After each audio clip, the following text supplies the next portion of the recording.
وإذا أخذ ربك من بني آدم من ظهورهم ذريتهم وأشهدهم على أنفسهم ألست بربكم قالوا بلى شهدنا أن تقولوا يوم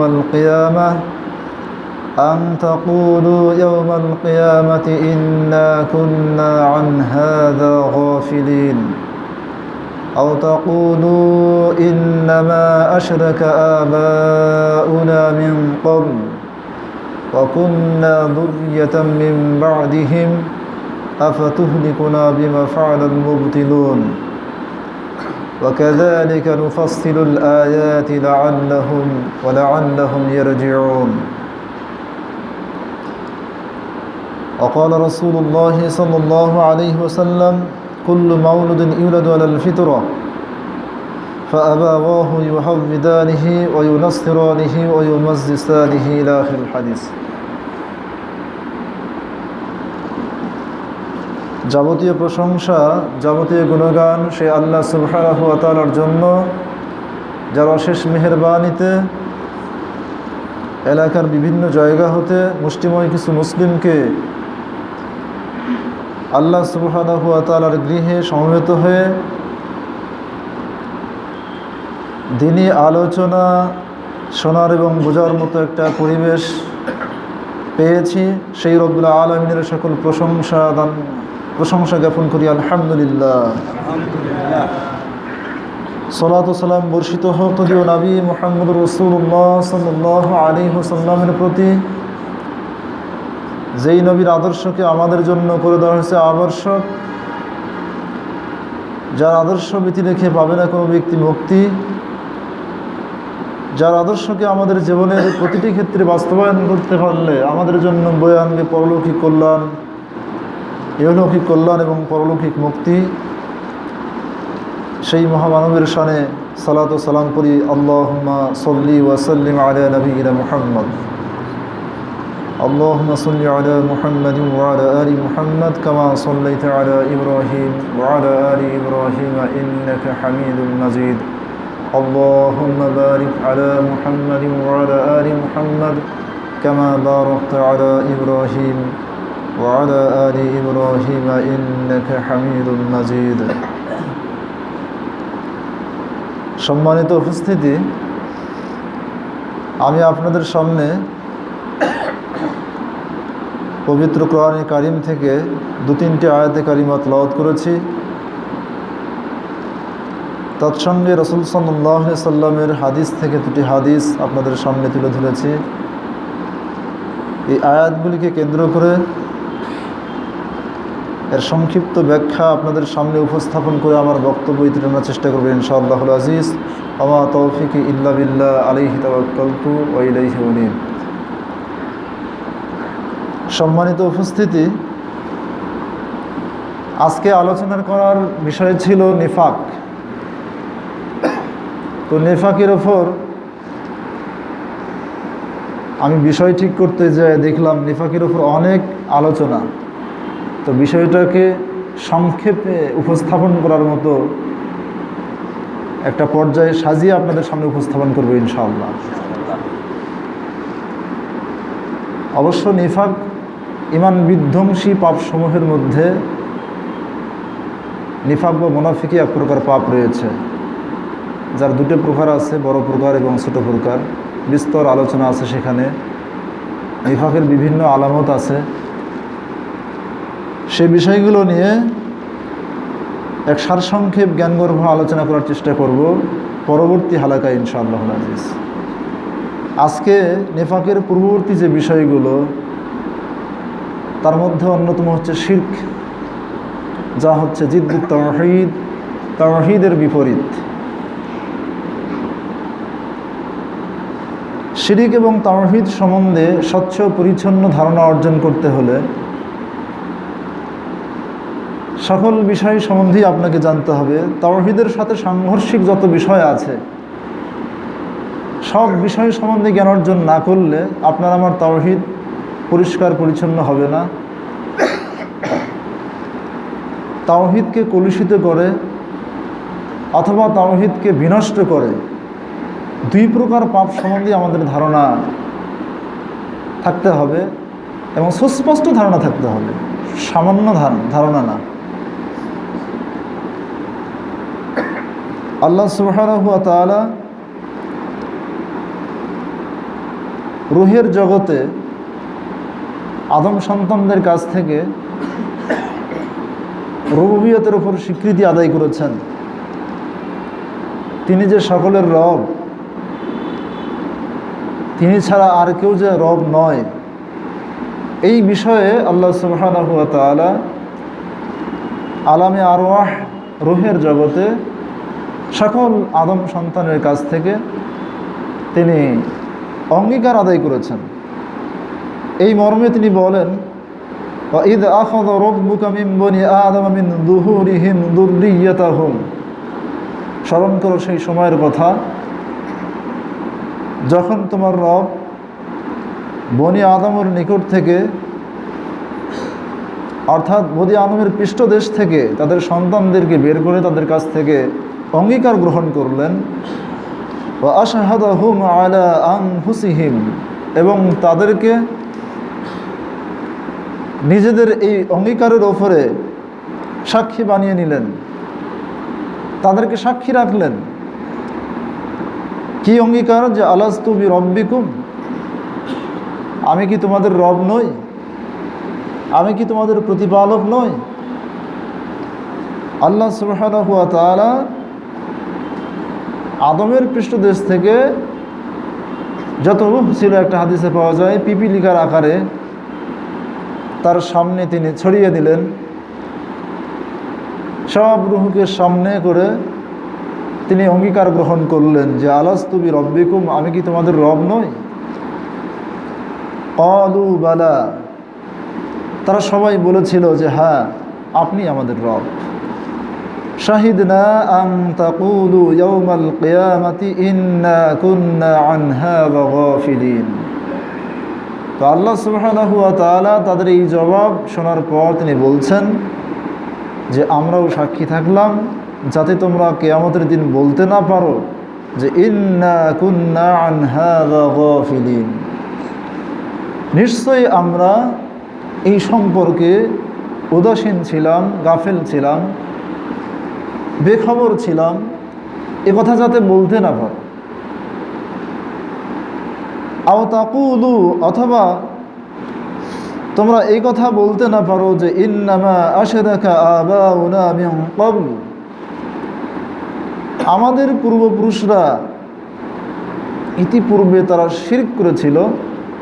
ওয়া কুন্না যুররিয়াতাম মিন বা'দিহিম, আর তাদের পরে আমরা, তাদেরই পরবর্তী বংশধর, তাদের সন্তানাদি আমরা। সুতরাং তারা যেহেতু শিরিক করেছিল, আমাদের শিরিক হয়ে যাওয়াটা স্বাভাবিক, তাই আমরা শিরিক করছি, এমন কথা যাতে তোমরা বলতে না পারো। আফাতুহলিকুনা বিমা ফাআলাল মুবতিলুন, বা তোমরা যাতে বলতে না পারো যে আপনি কি আমাদেরকে ধ্বংস করে দিবেন, শেষ করে দিবেন ওই অপরাধের কারণে যা বাতিলপন্থীরা করেছিল। আমাদের পূর্বপুরুষরা শিরক করেছে, তারা আল্লাহর সাথে অংশীদার স্থাপন করেছে, তাদের অপরাধের কারণে আপনি কি আমাদেরকে ধ্বংস করে দিবেন, এ কথা যাতে বলতে না পারো।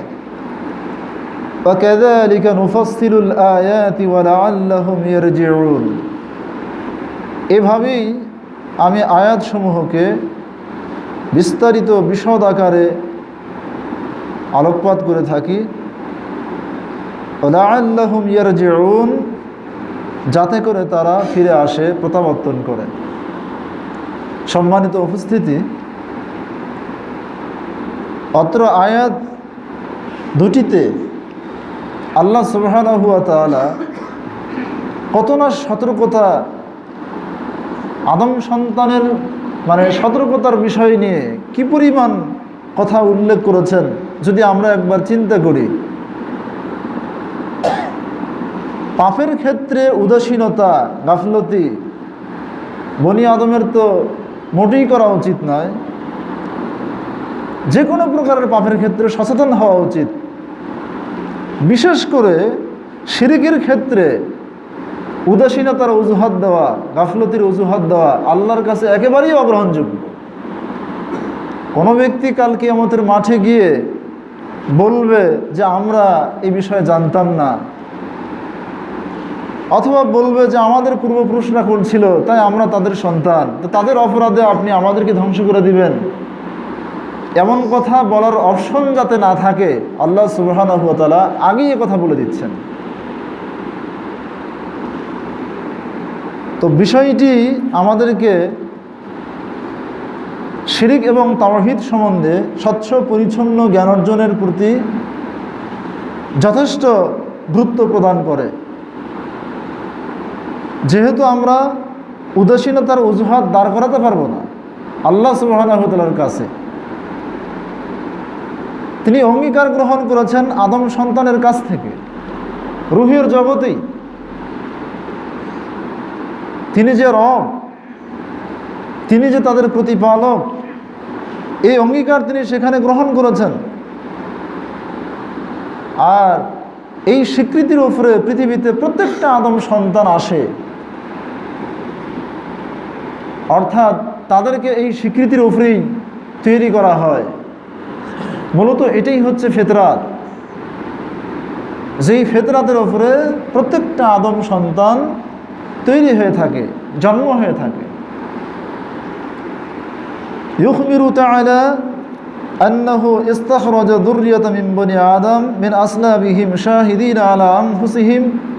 আল্লাহ সুবহানাহু ওয়া তাআলা জানিয়ে দিচ্ছেন যে তিনি আদম সন্তানের পৃষ্ঠদেশ থেকে, শিরদাঁড়া থেকে কিয়ামত পর্যন্ত যত সন্তানাদি আসবে সবকে তিনি বের করলেন এবং নিজেদের ওপর সাক্ষী বানিয়ে নিলেন তাদেরকে, যে তোমরা আজকের এই অঙ্গীকারের ওপরে নিজেরা সাক্ষী থাকো যে আন্নাল্লাহা রাব্বুহুম ওয়া মালিকুহুম ওয়া আন্নাহু লা ইলাহা ইল্লা হুয়া, যে নিশ্চয় আল্লাহ সুবহানাহু ওয়া তাআলা তিনি হচ্ছেন তাদের রব, তিনি তাদের অধিপতি, তিনিই একমাত্র সত্যিকারের মাবুদ, যিনি ব্যতীত কোনো ইলাহ নেই।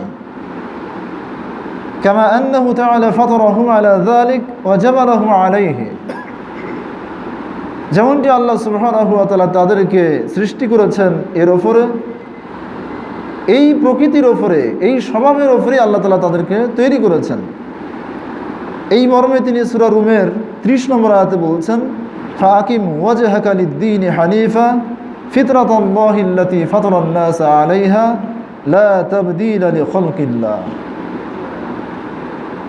আল্লাহ সুবহানাহু ওয়া তাআলা প্রত্যেকটা আদমকে বলতেছেন, প্রত্যেক আদম সন্তানকে, ফাকিম ওয়াজহাকা লিদ-দীনি হানিফা, যে তুমি তোমার সিয়াননকে, তুমি তোমার চেহারাকে সেই দিনের প্রতি প্রতিষ্ঠিত করো একনিষ্ঠ রূপে। তুমি তোমার চেহারাকে দিনের প্রতি, অর্থাৎ স্বভাব ধর্ম, সেই ফিতরাতি ধর্ম, আল্লাহ সুবহানাহু ওয়া তাআলার প্রদত্ত দিন, এই দিনের প্রতি তোমার চেহারাকে তুমি একনিষ্ঠ রূপে কায়েম রাখো, দায়েম রাখো, প্রতিষ্ঠিত রাখো। এখানে চেহারা বলতে নিজের আপাতমস্তক, পুরো দেহ, বডি, তুমি নিজেকে দিনের প্রতি হানিফ রূপে, একনিষ্ঠ রূপে কায়েম রাখো। ফিতরাতাল্লাহি আল্লাতী ফাতারান নাস আলাইহা, এটি হচ্ছে আল্লাহ সুবহানাহু ওয়া তাআলার ফিতরাত, যেই ফিতরাতের উপরে, যেই স্বভাবের উপরে আল্লাহ সুবহানাহু ওয়া তাআলা মানুষকে সৃষ্টি করেছেন। এটি হচ্ছে আল্লাহ তাআলার প্রকৃতি, যেই প্রকৃতির উপরে আল্লাহ তাআলা মানুষকে সৃষ্টি করেছেন। লা তাবদীলা লিখালকিল্লাহ, আল্লাহর সৃষ্টির কোনো পরিবর্তন নেই, আল্লাহ সুবহানাহু ওয়া তাআলার নিয়মের কোনো পরিবর্তন নেই। সম্মানিত উপস্থিতি, এইখানে আমরা বুঝতে পারলাম যে ইমাম ইবনে কাসির রাহিমাহুল্লাহ তিনি এই 172 নম্বর আয়াত সূরা আরাফের 172 নম্বর আয়াতের ব্যাখ্যায় আবু হুরায়রা বর্ণিত এই হাদিসটি তিনি নিয়ে আসছেন এখানে, যে কুল্লু মাউলুদিন ইউলাদু আলাল ফিতরাহ, প্রত্যেক সন্তান ফিতরাতের ওপরে জন্মগ্রহণ করে। যে কথাটি আমি পূর্বেই বলেছি যে প্রত্যেকটি সন্তান আল্লাহ প্রদত্ত যেই ফিতরাত, ইসলাম ধর্ম গ্রহণ করার যোগ্যতা, এটাকে বলা হয় ফিতরাত। এমনকি আল্লাহ সুবহানাহু ওয়া তাআলা তিনি যে প্রকৃত রব, তিনি যে খালিক মালিক, তার এই রুবুবিয়াতের স্বীকৃতি প্রদানকে বলা হয় ফিতরাত। প্রত্যেক আদম সন্তান এই ফিতরাতের উপরেই জন্মগ্রহণ করে। সহিহ মুসলিমের অন্য একটা হাদিসে এসেছে, যেখানে রাসূল সাল্লাল্লাহু আলাইহি সাল্লাম বলছেন যে ইয়াকুলুল্লাহু তাআলা, আল্লাহ তাআলা নিজেই বলেন হাদিসে কুদসি, ইন্নী খলাকতু ইবাদি হুনাফা কুল্লাহুম, আমি আমার সমস্ত বান্দাদেরকে একনিষ্ঠ করে, তাওহীদবাদী করে, শিরক মুক্ত রূপে আমি তাদেরকে সৃষ্টি করেছি। হুনাফা হানিফের বহু বচন, যার অর্থ হলো শিরিক থেকে বিমুখ হয়ে আল্লাহ সুবহানাহু ওয়া তাআলার প্রতি পূর্ণ মনোনিবেশ করা, এটাকে বলা হয় হচ্ছে হানিফ বা হুনাফা। তো আল্লাহ সুবহানাহু ওয়া তাআলা তিনি তার সকল বান্দাদেরকে তাওহীদপন্থী করে, একত্ববাদী করে সৃষ্টি করেছেন। ফাজাআতহুমুশ শায়াতিন, অতঃপর তাদের কাছে শয়তান আসে। ফাজতালাতহুম আন দীনিহিম, শয়তান এসে তাদেরকে তাদের দিন থেকে বিচ্যুত করে। হাররামাত আলাইহিম মা হালালতু লাহুম, এবং আমি তাদের জন্য যা হালাল করে দিয়েছি সেটা তাদের প্রতি হারাম করে দেয়। হারাম কে করে? শয়তান করে। আল্লাহ বলছে যে আমার প্রদত্ত হালালকে সে এসে হারাম করে দেয়। সম্মানিত উপস্থিতি, অত্র হাদিসটিতে রাসূল সাল্লাল্লাহু আলাইহি ওয়াসাল্লাম সকল আদম সন্তান যে হানিফ অর্থাৎ একত্ববাদী, তাওহীদপন্থী, রুবুবিয়াতের স্বীকৃতি, এমনকি শিরক মুক্ত হয়ে ধর্মগ্রহণের যোগ্যতা নিয়ে প্রত্যেক আদম সন্তান পৃথিবীতে আসে, এ কথাটি এখান থেকে পরিষ্কার করে তুলে ধরেছেন যে ইন্নী খলাকতু ইবাদি হুনাফা কুল্লাহুম। যেমন পূর্বের হাদিসে বলা হয়েছে কুল্লু মাউলুদিন ইউলাদু আলাল ফিতরাহ, আরেক বর্ণনা এসেছে কুল্লু মাউলুদিন ইউলাদু আলাল মিল্লাহ। এখানে ফিতরাত মানে মিল্লাহ, ধর্ম। ফিতরাতের সংজ্ঞা হলো আল জিবিল্লাতুল মুতাহাইয়াতু লিকুবুলিদ দ্বীন,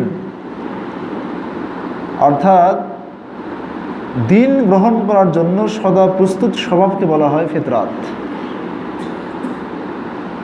একটা মানুষের মধ্যে দিন গ্রহণের যে যোগ্যতা থাকে, এই স্বভাবকে বলা হয় ফিতরাত, প্রস্তুত স্বভাব। আর মানুষ যখনই আল্লাহ সুবহানাহু ওয়া তাআলার নিয়মের বিপরীত কোনো কাজ করতে যায়, আল্লাহ প্রদত্ত আইনের সাথে সাংঘর্ষিক কোনো নিয়মের মধ্যে জড়িত হয়, তখন তার ফিতরাতে এটা বাধে, ইতস্তবোধ হয়, ফিতরাতের মধ্যে সাংঘর্ষিকতা দেখা দেয়। যখন কারো মধ্যে এই ইতস্তবোধ না থাকে, দ্বিধা সংকোচহীনভাবে আল্লাহর নিয়ম বিরোধী কাজে জড়িত হয়, হালাল বাদ দিয়ে হারামে জড়িত হচ্ছে, তাওহীদ ছেড়ে দিয়ে শিরকে জড়িত হচ্ছে, এরপরে কোনো দ্বিধা আসতেছে না, সংকোচ আসতেছে না, ইতস্তবোধ আসতেছে না, সেখানে কোনো লজ্জা আসতেছে না, কোনো ভয়ভীতি কাজ করতেছে না, তখন বুঝতে হবে যে এই ব্যক্তির ফিতরাত নষ্ট হয়ে গেছে। ফিতরাত কি হয়ে গেছে? নষ্ট হয়ে গেছে। তারা ফিতরাত আশপাশ পরিবেশ দ্বারা প্রভাবিত হয়েছে। কারণ দিন গ্রহণের জন্য সদা প্রস্তুত স্বভাবকে বলা হয় ফিতরত। সে সর্বদাই প্রস্তুত আছে আল্লাহর নিয়ম নীতি মেনে নেওয়ার জন্য, আল্লাহর আইনকে গ্রহণ করার জন্য। আমরা যখনই কোনো আইন লঙ্ঘন করি, যখনই কোনো অন্যায় অপরাধে জড়িত হই, সাথে সাথে যদি আমাদের মধ্যে সেটার একটা প্রতিক্রিয়া তৈরি হয়, আমাদের মধ্যে একটা অন্তর্জ্বালা তৈরি হয় যে এটা আমি কেন করতেছি, বিবেকে যদি এটা বাঁধে, আকলে যদি একটা বাঁধে, তাহলে বুঝতে হবে যে এটাই হচ্ছে ফিতরাত। আর আল্লাহ সুবহানাহু ওয়া তাআলা বলছেন, ফাকিম ওয়াজহাকা লিদ-দীন হানিফা, তুমি নিজেকে দিনের প্রতি প্রতিষ্ঠিত করো, কায়েম রাখো, হানিফা একনিষ্ঠ রূপে। তো আরও বিভিন্ন জায়গায় তিনি এই ফিতরাতের কথা আকার ইঙ্গিতে তুলে ধরেছেন।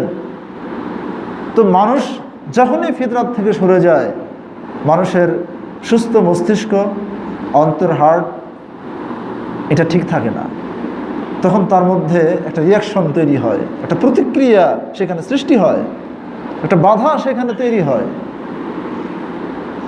আর যখন এটা থাকবে না, এই বোধ থাকবে না, তখন বুঝতে হবে যে আপনার আমার ফিতরাত নষ্ট হয়ে গেছে।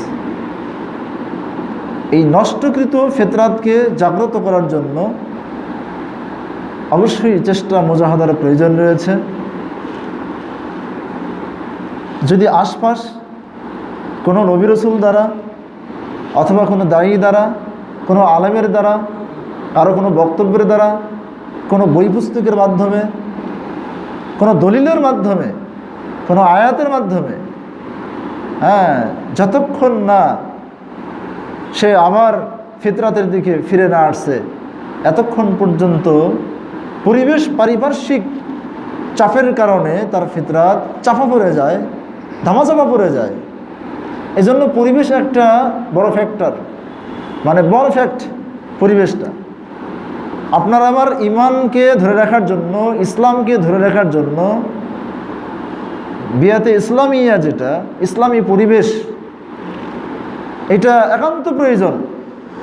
হিজরতের বিধান এই জন্যই আসছে, যেই জায়গাতেই আপনার অন্যায় অপরাধ সংগঠিত হচ্ছে আর সেখানে কোনো অন্যায়ের প্রতিবাদ হচ্ছে না, সেখানে সেটা পরিবর্তন করা হচ্ছে না,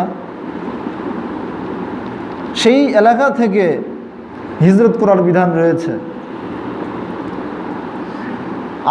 আমরা প্রায়ই যারা আছি গ্রামে, পল্লী অঞ্চলে, নিবিড় পল্লীতে আমরা থাকি যারা, আমরা অজপরা গ্রাম, যেখানে ভালো আলেম নাই, দায়ী নাই, সেই ধরনের কোনো তাওহীদের দাওয়াত সেখানে দেওয়া হয়নি।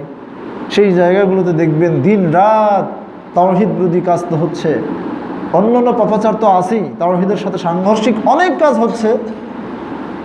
মানুষের সেখানে কোনো চেতনাবোধ নেই, কোনো সতর্কতা নেই, পাপ বুদ্ধি নেই, যেগুলি শিরক হচ্ছে, তাওহীদের সাথে সাংঘর্ষিক কাজ হচ্ছে, এই চিন্তাই নেই। অথচ আল্লাহ সুবহানাহু ওয়া তাআলা কি বলছেন,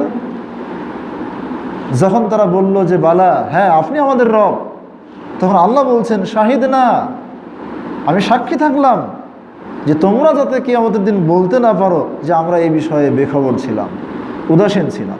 সম্মানিত উপস্থিতি, তাওহীদের সাথে সাংঘর্ষিক শিরকের বিষয়ে উদাসীনতা, জাহালতের অজুহাত, অজ্ঞতার অজুহাত গ্রহণযোগ্য নয় এই আয়াতের দ্বারা। কারণ এটা হচ্ছে মানব প্রকৃতি, যেই প্রকৃতির উপর আল্লাহ তাআলা মানুষকে সৃষ্টি করেছেন।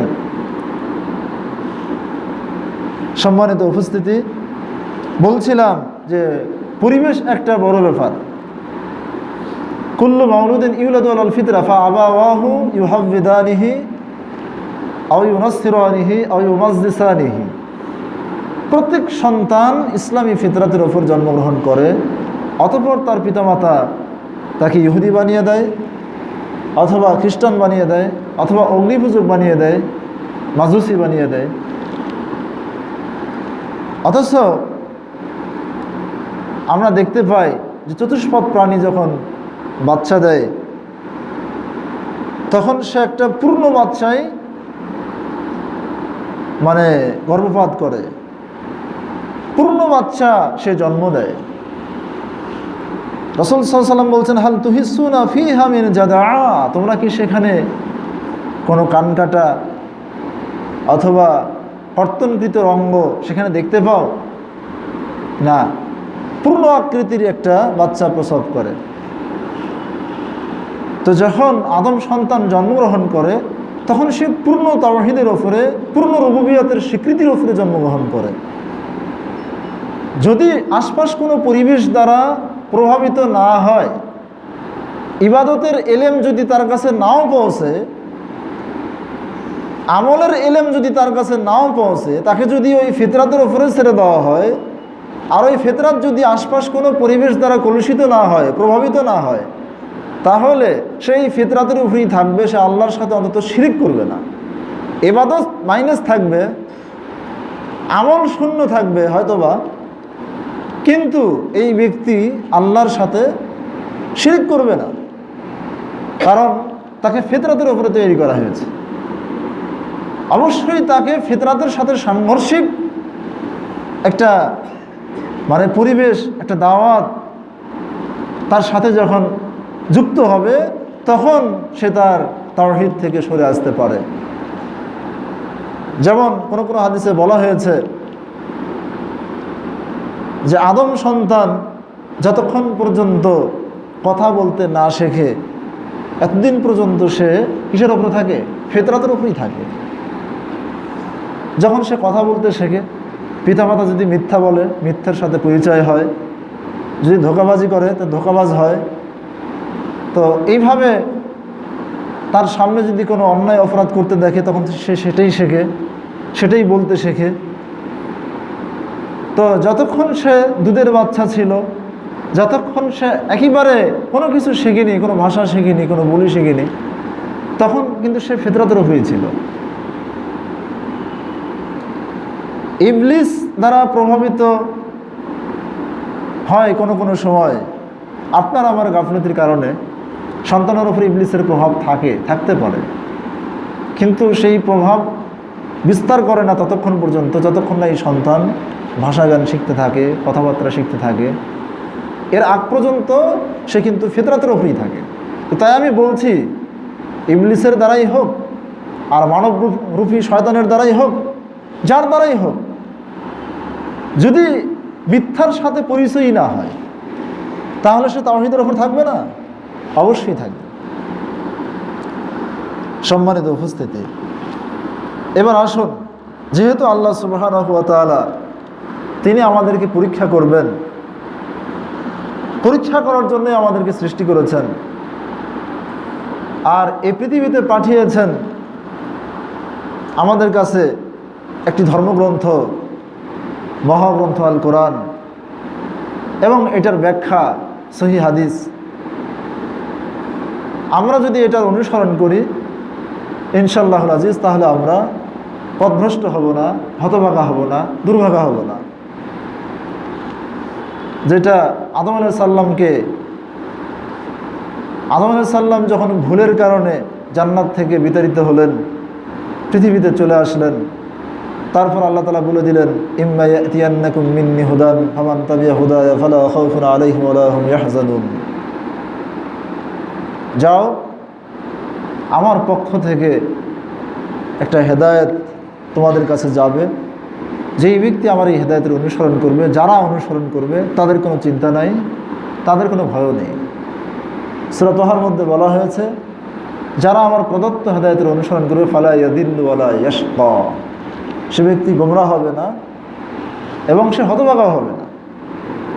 কিন্তু অনুসরণ করতে হবে কি? আল্লাহ প্রদত্ত সেই বিধানের,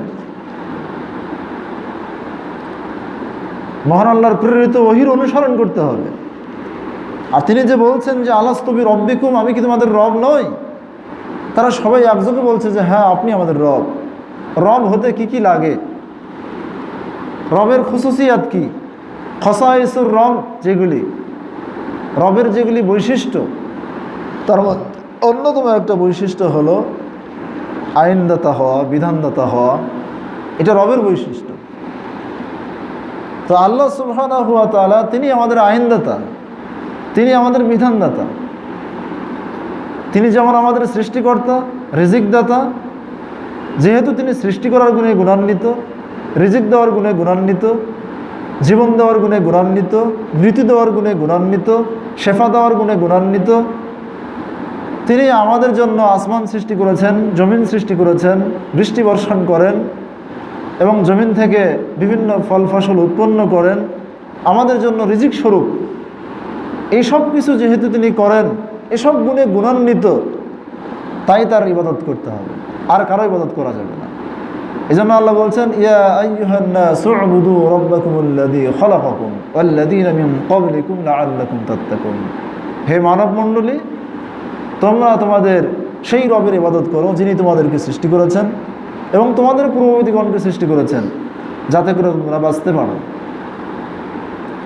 সম্মানিত উপস্থিতি, তো যিনি রব তিনিই হবেন ইলাহ, যিনি রব তিনিই হবেন ইলাহ। তো আল্লাহ সুবহানাহু ওয়া তাআলা তিনি যে রব, তার রব হওয়ার গুণের মধ্যে যত গুণ আছে তার মধ্যে একটা অন্যতম গুণ হচ্ছে তিনি আইনদাতা, তিনি বিধানদাতা। তিনি আদম সন্তানকে সৃষ্টি করে এমনি এমনি ছেড়ে দিবেন, এটা হতেই পারে না। কোনো দিক নির্দেশনা দিবেন না, কোনো গাইডবুক দিবেন না, কোনো আইন বিধান দিবেন না, বলগাহীনভাবে লাগামহীনভাবে এমনিতে ছেড়ে দিবেন, তারা ফালাফালি করবে, কুটাকুটি করবে, লাফালাফি করবে। এটা কি হতে পারে নাকি? অসম্ভব ব্যাপার। আফা হাসিবতুম আন্নামা খালাকনাকুম আবাসা, তোমরা কি মনে করে নিয়েছ যে আমি তোমাদেরকে অহেতুক অনর্থক সৃষ্টি করেছি? না না না, এটা হতেই পারে না। আহাসিবান নাসু আন ইউতরাকা সুদা, মানুষ কি মনে করে নিয়েছে তাদেরকে অনর্থক ছেড়ে দেওয়া হবে? ফালা ইউমার ওয়ালা ইউনহা, তাদেরকে কোনো আদেশ করা হবে না, কোনো নিষেধ করা হবে না? অবশ্যই আদেশ করা হবে এবং নিষেধ করা হবে। সম্মানিত উপস্থিতি, আমাদের সৃষ্টির উদ্দেশ্য হচ্ছে পরীক্ষা করা। পরীক্ষাটা হচ্ছে কিছু আদেশ আর কিছু নিষেধ। আদেশ মানতে হবে, নিষেধ বর্জন করতে হবে। আর আল্লাহ সুবহানাহু ওয়া তাআলা মানার, গ্রহণ করার এবং বর্জন করার সেই যোগ্যতা, সেই ফিতরাত দিয়েই আল্লাহ তাআলা আমাদেরকে সৃষ্টি করেছেন। আমরা যখন গ্রহণ না করি আর বলি যে আমাদের সামর্থ্য নেই, এটা একটা মিথ্যা কথা। আল্লাহ সুবহানাহু ওয়া তাআলা কি আমাদের দিন ধরবেন? তিনি যেহেতু আমাদেরকে সেই ফিতরাতের উপরেই তৈরি করেছেন। একটা মহিলাকে যদি বলা হয় যে আপনার উপর শরীর পর্দা ফরজ, বলেন আমি পারবো না, আমার এভাবে পর্দার পরিবেশে থাকা সম্ভব নয়, আমি কিভাবে থাকবো? আমার বাপদাদা 14 গোষ্ঠীর শরীর পর্দার প্রচলন নাই, তো আমি এভাবে বোরকা পরে, হাত পায়ে মুজে দিয়ে, হিজাব পরে চলাফেরা করার এই নিয়ম নীতি আমি কীভাবে গ্রহণ করব? এটা তো সবসময় করে থাকতে হবে না। ভেতরে অন্দরমহলে যখন থাকবে, বাড়ি গৃহে যখন থাকবে, মাহরামদের যখন সে অবস্থান করবে, তখন তার পর্দা লাগবে না। যখন সে বাহিরে যাবে তখন সে আল্লাহর নিয়ম নীতি গ্রহণ করে হিজাব পরিধান করে সে বাহিরে যাবে। আর এই হিজাবের কথা যখন কোনো নারীকে বলা হয়, তখন সে যদি উত্তর দেয় যে আমি এটা পারবো না, তাহলে বুঝতে হবে যে এই মেয়ে তার ফিতরাতকে নষ্ট করে ফেলেছে। তাকে ওই হিজাবের বিধান পালন করার যোগ্যতা দিয়েই তাকে তৈরি করা হয়েছে। কাউকে যদি বলা হয় যে আপনি সুদী ইন্দ্রিয়ের মধ্যে আছেন কেন, আপনি সুদী কারবারে আছেন কেন, সুদী পন্থায় অর্থ উপার্জন করছেন কেন, আপনি ছেড়ে দেন। বলে না আমি এইভাবে এই কর্ম ছেড়ে দিলে আমি চলবো কিভাবে? তাহলে সে ফিতরাত বিরোধী কথা বলছে। আল্লাহ সুবহানাহু ওয়া তাআলা মানুষকে ফিতরাতের উপর তৈরি করেছেন, আর ফিতরাতের মধ্যে সুদ খাওয়ার কোনো কথা নেই।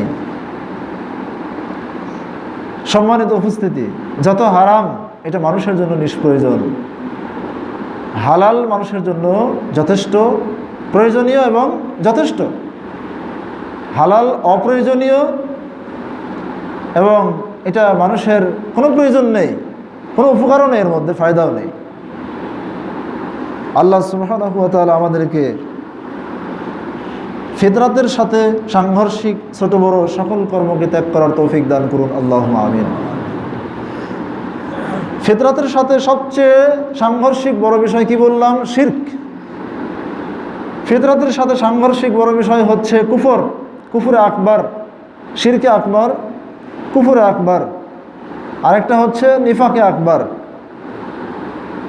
ফিসকে আকবার, জুলুমে আকবার। এগুলি হচ্ছে ফিতরাতের সাথে সাংঘর্ষিক, একদম সম্পূর্ণ সাংঘর্ষিক। অর্থাৎ সেই ব্যক্তি যদি কোনো ইবাদত বন্দেগী করে, আল্লাহর কাছে তার কবুল হবে না। কোনো ইবাদত তার কাছে কবুল হবে না। যদি এরকম কোনো পাপের মধ্যে আমরা থাকি, বড় শিরকের কোনো এক প্রকার যদি আমাদের মধ্যে থাকে, ইবাদত কবুল হবে না। বড় কুফরের কোনো এক প্রকার যদি আমাদের মধ্যে থাকে, ইবাদত কবুল হবে না। আজ আমরা এই এলেম থেকে পিছে আছি।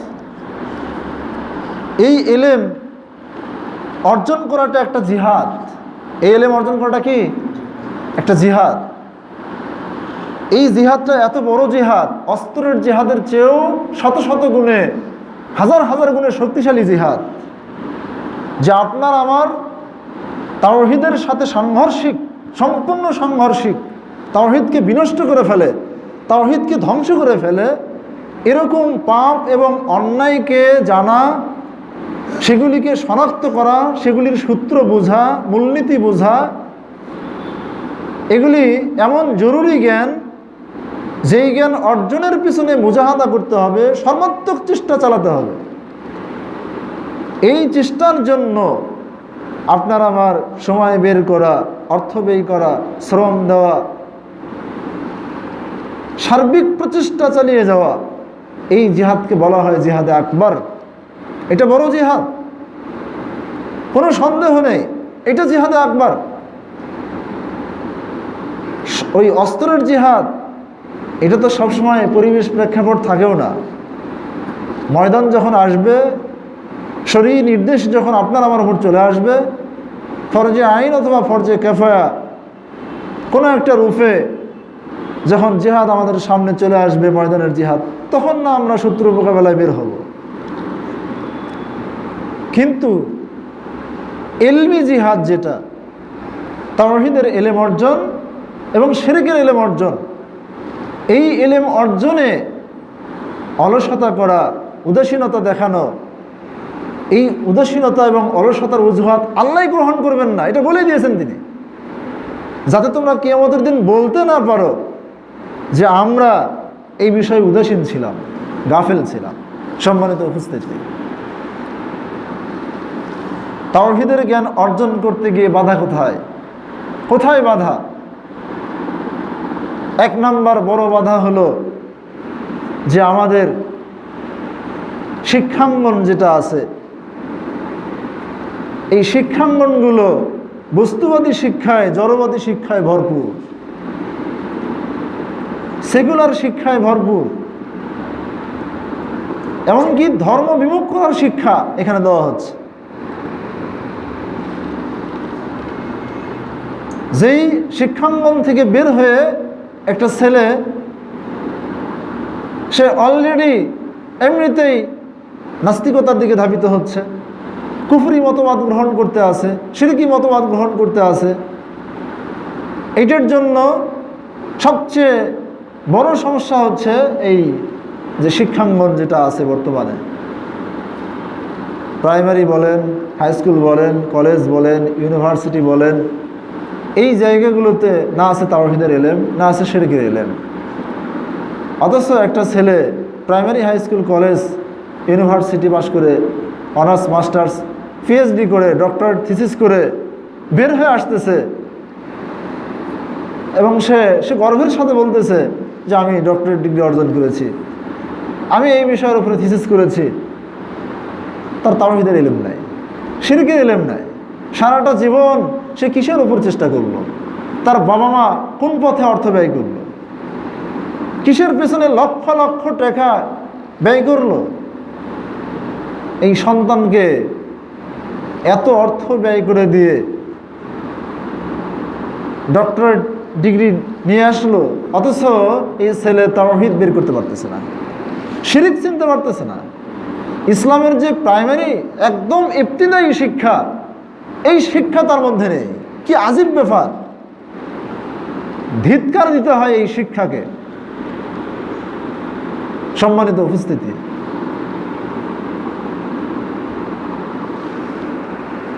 এখনই আমাদের প্রয়োজন এইরকম এলেম যেখানে পাওয়া যাবে, এই বিদ্যা যেখানে পাওয়া যাবে, সেখানে ছুটে যাওয়া। যদি এরকম কোনো প্রতিষ্ঠান না থাকে, তাহলে সেরকম একটা প্রতিষ্ঠান দাঁড় করানোর জন্য উদ্যোগ গ্রহণ করা, যেই প্রতিষ্ঠানে ইলমুত তাওহীদ, তাওহীদের এলেম পাওয়া যাবে, যেই প্রতিষ্ঠানে ইলমু মারিফাতিল্লাহি ওয়াহদানিয়াতিল্লাহ, আল্লাহ সুবহানাহু ওয়া তাআলার মারিফাত, আল্লাহ তাআলার একত্ববাদ, এই একত্ববাদের এলেম পাওয়া যাবে, এরকম একটা প্রতিষ্ঠান আমাদের প্রয়োজন। দুঃখজনক বিষয় হলো সত্য, আজ নামে মাত্র কিছু ধর্মীয় শিক্ষা প্রতিষ্ঠান আছে, যেমন আলিয়া, আর কিছু আছে কওমি নামে, যেখানে একটা ছেলে ভর্তি হয়ে কামেল পাশ করে বের হচ্ছে, অথচ সে তাওহীদের নিয়ম নীতি বোঝে না, প্রকারভেদ বোঝে না, তাওহীদকে সে বুঝতেই পারে না। তাওহীদ বোঝার যে ফর্মুলা আছে, নিয়ম নীতি আছে, সূত্র আছে, সেটা সে জানে না। শিরক চিনার যে ফর্মুলা আছে, সূত্র আছে, সেটাও সে জানে না। শিরকের যে প্রকারভেদ আছে, সেগুলি সে চেনে না। সত্তাগত শিরক, ব্যাখ্যাগত শিরক, ছোট শিরক, বড় শিরক, গুপ্ত শিরক, সূক্ষ্ম শিরক, এই যে শিরকগুলো, আমরা তো শিরকের জ্ঞান বলতে বুঝি পৌত্তলিকদের মূর্তি পূজা। একজন অমুসলিম মূর্তির সামনে মাথা নত করতেছে, সিজদা করতে আছে, তার সামনে গিয়ে কিছু চাচ্ছে, এইটা শিরক, এইটুকু আমাদের মাথায় আছে। আর এখন আলেম ওলামাদের বক্তব্য থেকে এর সাথে আরেকটা যুক্ত হয়েছে, সেটা হলো মাজারে গিয়ে মাথা ঠোকালে বা সেখানে কিছু চাইলে সেটা একটা শিরক, এইটা আমাদের মাথায় ঢুকছে এখন। তাও সবার মাথায় না। সবার মাথায় যদি ঢুকতো, তাহলে কি ওখানে স্রোতের মতো লোক আজও যেত কি সেখানে? যেত না। বিশেষ করে যারা রাজনৈতিক মহলে আছে, সেকুলার রাজনীতি, গণতান্ত্রিক রাজনীতিতে যারা জড়িত, আবার 5 ওয়াক্ত সালাত আদায় করে, সিয়াম পালন করে, হজ ব্রত পালন করে, উমরা করে, রাতে তাহাজ্জুদ পড়ে, সকাল সন্ধ্যা কোরআন তেলাওয়াত করে, তারা আবার ওই মাজারেও যায়, এদিকে মসজিদেও যায়, মন্দির উদ্বোধনেও যায়, আবার এদিকে ইবাদতগুলোও করতে আসে। মুসলিমদের ধর্মীয় প্রতিষ্ঠানে টাকা দান করা, মসজিদ উন্নয়নে টাকা দেওয়া, সেটাও দিচ্ছে, আবার মন্দির উন্নয়নে বরাদ্দ দেওয়া, টাকা দেওয়া, সেটাও দিচ্ছে। তাওহীদ কি বোঝে এরা? বোঝে না। তো বর্তমানে বলছিলাম যে কামেল পাশ করে বের হচ্ছে, অথচ সে তাওহীদ শিরকের ফর্মুলা চেনে না, সুন্নাত বেদাতের ফর্মুলা নিয়ম নীতি জানে না। ওর কাছে বেদাতের সংজ্ঞা আরেকটা। ওকে যদি বেদাতের বিষয়ে বক্তব্য দেওয়া হয়, বলে যে আপনি ফ্যান ব্যবহার করেন, লাইট ব্যবহার করেন, এই ব্যবহার করেন, সে ব্যবহার। ও কি বেদাত বোঝে? বেদাতের সংজ্ঞা চেনে? যদি বুঝতো তাহলে কি এগুলো বলতো? এগুলি কারা বলে? কামেল পাশ করে যারা বের হচ্ছে বলতেছে না এরা? এমনকি দাওরা ফারেক করে বের হচ্ছে বড় বড় মাদ্রাসা থেকে, তারাও বলতেছে এগুলি। তাহলে কওমি মাদ্রাসায় তাওহীদ শিরকের জ্ঞান এবং সুন্নাত বেদাতের প্রকৃত জ্ঞান কি দেওয়া হচ্ছে? বর্তমানে নামধারী আহলে হাদিসদের কিছু প্রতিষ্ঠান আছে। আমি আহলে হাদিসদেরকে ভালোবাসি, তাদেরকে আমি পছন্দ করি। আহলে হাদিস একটা আদর্শিক নাম, এটা কোনো দলীয় নাম না। প্রত্যেক মুসলিম আহলে হাদিস, আহলুল হাদিস, অর্থাৎ হাদিসের অনুসারী, কোরআন এবং সহিহ সুন্নাহর অনুসারী হতেই হবে। যদি কোনো ব্যক্তি কোরআন ও সহিহ হাদিসের সাথে দ্বিমত পোষণ করে, তাহলে সে আহলে হাদিস হওয়া থেকে বের হয়ে যাবে। রাসূল সাল্লাল্লাহু আলাইহি সাল্লামের হাদিসের সাথে বিদ্বেষ পোষণ করে যারা আহলে হাদিসের বিরোধী, আহলুল রায়, যারা আহলুল বিদআহ, ওরাই কখনোই রাসূল সাল্লামের হাদিসের সাথে বিরোধ পোষণ করে কোনো আহলে হাদিস, এটা হতেই পারে না। যদি করে তাহলে বুঝতে হবে সে আহলুল হাদিস কি বোঝেই না, এটা জানেই না। এটা সম্মানিত উপস্থিতি, বলছিলাম যারাই আহলে হাদিস তাদেরকে আমি ভালোবাসি, কিন্তু দুঃখজনক বিষয় হলো সত্য যে আহলে হাদিসকে ব্যানার করে, আহলে হাদিস নাম ভেঙ্গে আমরা যারা এরকম শিরক কুফরিতে লিপ্ত, তারা আহলে হাদিস নামটাকে মূলত কলুষিত করছে, কলঙ্কিত করছে। আজ মানে তথাকথিত যে সালাফি মাদ্রাসাগুলো, সেখানেও মাদ্রাসার যে চলাফেরা, মাদ্রাসার যে শিষ্টাচার, মাদ্রাসার যে নিয়ম নীতি, মাদ্রাসার যে আইন কানুন, শিক্ষা প্রতিষ্ঠান পরিচালনার বা প্রশাসনিক যে কাঠামো, এগুলো যদি চিন্তা করা হয়, খুদে কৌনে এগুলো যদি দেখা হয়, সেখানেও দেখা যাবে যে তাওহীদের সাথে সাংঘর্ষিক নিয়ম নীতি বের হয়ে যাচ্ছে। কেন কেন সেখানে এগুলি বের হচ্ছে? কারণ হচ্ছে তারাও প্রকৃতপক্ষে তাওহীদ এবং শিরকের যে ফর্মুলা, যে নিয়ম নীতি, এটা সুস্পষ্টভাবে তাদের কাছেও নেই। সম্মানিত উপস্থিতি, তাওহীদ শিরকের জ্ঞান সূরা ফাতিহা মুখস্থ করার মতো করে মুখস্থ করে নিতে হয় আমাদের এই নিয়ম নীতিগুলো, এবং ফিতরাতের সাথে সাংঘর্ষিক যত নিয়ম নীতি আছে এগুলি পরিহার করলে দেখবেন যে আপনি আমি শান্তি পাবো। তখন প্রকৃত প্রশান্তি তখন আসবে, সালাতের প্রশান্তি তখন আসবে, ইবাদতের প্রশান্তি তখন আসবে যখন আপনি আমি ফিতরাতের উপর থাকব। ফিতরাতের সাথে খেলাফি করে এর সাথে আমরা সাংঘর্ষিকতায় লিপ্ত হয়ে ইবাদত বন্দেগী করলে ওই ইবাদতে কোনো স্বাদ নেই। এটা হলো মুনাফিকি। এটা কি? মুনাফিকি। সম্মানিত উপস্থিতি, বলছিলাম যে তাওহীদ এবং শিরকের জ্ঞান অর্জন করার জিহাদটা হলো সবচেয়ে বড় জিহাদ। এটা অস্ত্রের জিহাদের চাইতে শত শত গুণ, হাজার হাজার গুণ, লক্ষ লক্ষ গুণ, কোটি কোটি গুণ বেশি শক্তিশালী জিহাদ। এই জিহাদে মনোনিবেশ না করা, এই জিহাদের মনোবাসনা না নিয়ে আসা, বা এই জিহাদের ক্ষেত্রে পিছিয়ে থাকা, এটা ময়দানের জিহাদ থেকে পিছিয়ে থাকার চেয়ে বড় মুনাফিকি। তাবুকের যুদ্ধে 3 জন বিশিষ্ট সাহাবী একটু ঢিলামি করেছিল না, যার ফলে রাসূল সাল্লাল্লাহু আলাইহি সাল্লাম 3 জনকেই বয়কট করেছিলেন। আল্লাহ প্রদত্ত ওহীর মাধ্যমে 50 দিনের বয়কট তাদেরকে করা হয়। এটা এক ধরনের কাবিরা গুনাহ ছিল। আত-তাওয়াল্লি ইয়াউমাল জাহাফ, যুদ্ধের দিনে বা যুদ্ধের মাঠ থেকে পলায়ন করা, এটা কি বলা হয়? মুনাফিকি। যেই ব্যক্তি, একটা হাদিসে আসছে, মান মাতা ওয়ালাম ইয়াগজু ওয়ালাম ইউহাদ্দিস বিহি নাফসাহু মাতা আলা শু'বাতিন মিনান নিফাক। যে ব্যক্তি মারা গেল, যুদ্ধও করলো না, যুদ্ধের মনোবাসনাও পোষণ করলো না, সেই ব্যক্তি নিফাকের একটা শাখার ওপরে মৃত্যুবরণ করলো, মুনাফিকের একটা শাখার ওপরে মৃত্যুবরণ করলো। তো এটা যদি একটা ময়দানের জিহাদের ক্ষেত্রে এই হাদিস হয়, তো যেই ব্যক্তি শিরক নিয়ে মারা গেল, শিরক থেকে তাওহীদকে পরিষ্কার করলো না, মুক্ত করলো না, স্বচ্ছ করলো না, সেই ব্যক্তি কিসের উপর মারা গেল? তো মুশরিক হয়েই মারা গেল। তো মুশরিক, শিরক নিয়ে কোনো ব্যক্তির জিহাদ করা, যুদ্ধ করা সবই অকেজ। আজ যারা কুফরি রাজনীতিতে আছে তারাও তো জীবনবাজি করে, যুদ্ধ জিহাদ করে না। দেখেন না জিহাদ করতেছে, কতজন মরতেছে, ওদেরকে কি শহীদ বলবেন নাকি?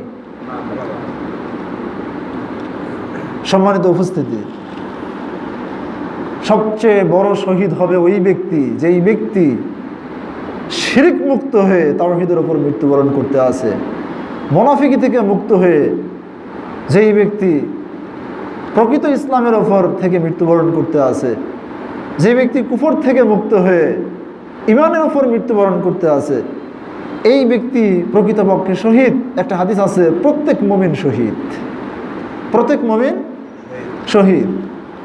তবে ইমানের ওপর থেকে যুদ্ধ জিহাদ করে যারা ময়দানে যায় মৃত্যুবরণ করে, তারা হলো প্রকৃত শহীদ, ফজিলতপূর্ণ শহীদ তারা। আরেকটা হলো পৃথিবীতে আল্লাহর তাওহীদের সাক্ষী বহনকারী কথা এবং কর্মে, এবং এই তাওহীদের উপর থেকে মৃত্যুবরণকারী ব্যক্তি শহীদ। কেন শহীদ? সে মহান আল্লাহর একত্বের সাক্ষ্য বহনকারী রূপে মৃত্যুবরণ করছে, তাই না? পৃথিবীতে যত কিছু আছে, যত মাখলুক আছে, যত নিদর্শন আছে, সব প্রমাণ করতেছে আল্লাহ সুবহানাহু ওয়া তাআলা এক, অদ্বিতীয়। আলা কুল্লু শাইইন মা খালাল্লাহু বাতিল। আল্লাহ ব্যতীত যা কিছু আছে সব কিছুই হচ্ছে বাতিল। আর আমরা আল্লাহকে বাদ দিয়ে যা কিছুর পূজা করব, বাতিলের পূজা করা হবে, ইবলিসের পূজা করা হবে। সম্মানিত উপস্থিতি, সুতরাং বেঁচে থাকতেই সতর্ক সাবধান। আপনার আমার চূড়ান্ত তাওহীদ, পূর্ণ তাওহীদের জ্ঞান অর্জন করতে এবং শিরকের ব্যাপারে সূক্ষ্মাতি সূক্ষ্ম জ্ঞান অর্জন করতে দুনিয়ার সমস্ত অর্থ যদি ব্যয় হয়ে যায়, জীবনের সমস্ত ইনকাম যদি ব্যয় হয়ে যায়, সব ইনকামকে ব্যয় করে শিরক মুক্ত, জুলুম মুক্ত ইমানের জ্ঞান অর্জন করতে পারলে আপনি আমি সফল, কামিয়াব। এটা হলো সবচেয়ে বড় জিহাদ। এই জিহাদে মুসলমানরা যতক্ষণ এগিয়ে যেতে না পারছে, ততক্ষণ ওই ফিলিস্তিনের ব্যথা প্রকাশ করেও লাভ নাই, ওই রোহিঙ্গার ব্যথা প্রকাশ করে লাভ নাই। মুসলিম বিশ্বে মুসলমানরা যত জায়গায় মার খাক, এই ব্যথা বেদনা প্রকাশ করে কোনো লাভ নাই। আপনার সামনেও মায়ের অপেক্ষা করছে, এটাই সুস্পষ্ট কথা, যদি আমরা তাওহীদের উপর ফিরে না আসি। আর আমরা যদি তাওহীদের দিকে ফিরে যাই এবং তাওহীদের উপরে থেকে সামর্থ্য অনুযায়ী আমরা লড়ি, সামান্য সংখ্যক লোকের মাধ্যমে এবং সামান্য অস্ত্রবল জনবল নিয়েই আমরা বাতিলের বিরুদ্ধে বিজয়ী হতে পারবো ইনশাআল্লাহ। এখানে আধুনিক ক্ষেপণাস্ত্র, ওই আগ্নেয়াস্ত্র, ওই আকাশপথের অস্ত্র, স্থলপথের অস্ত্র সব অকেজ হয়ে যাবে। এগুলির বিরুদ্ধে আল্লাহ সুবহানাহু ওয়া তাআলা অদৃশ্য শক্তিতে আমাদেরকে সাহায্য করবেন যদি আমরা ফিতরাতের দিকে ফিরে যাই। ফিতরাত হচ্ছে, ফিতরাতকে আঁকড়িয়ে ধরা, এটা দুনিয়া এবং আখিরাতে সফলতা লাভের অন্যতম একটা মাধ্যম। সম্মানিত উপস্থিতি, বলছিলাম যে আপনার আমার জীবনের সকল ইনকাম, সমুদয় ইনকাম ব্যয় করেও যদি শিরক মুক্ত ঈমান তৈরি করা যায়, তাহলে বুঝতে হবে যে প্রত্যেকটা অর্থ আপনার উচিত খাতে ব্যয় হয়েছে, উপযুক্ত খাতে ব্যয় হয়েছে। আনাস বিন মালিক রাদিয়াল্লাহু তাআলা আনহু থেকে বর্ণিত আছে, তিনি নবী সাল্লাল্লাহু আলাইহি ওয়াসাল্লাম থেকে বর্ণনা করেন, ইউকালু লির-রাজুলি মিন আহলিন নার ইয়াওমাল কিয়ামাহ।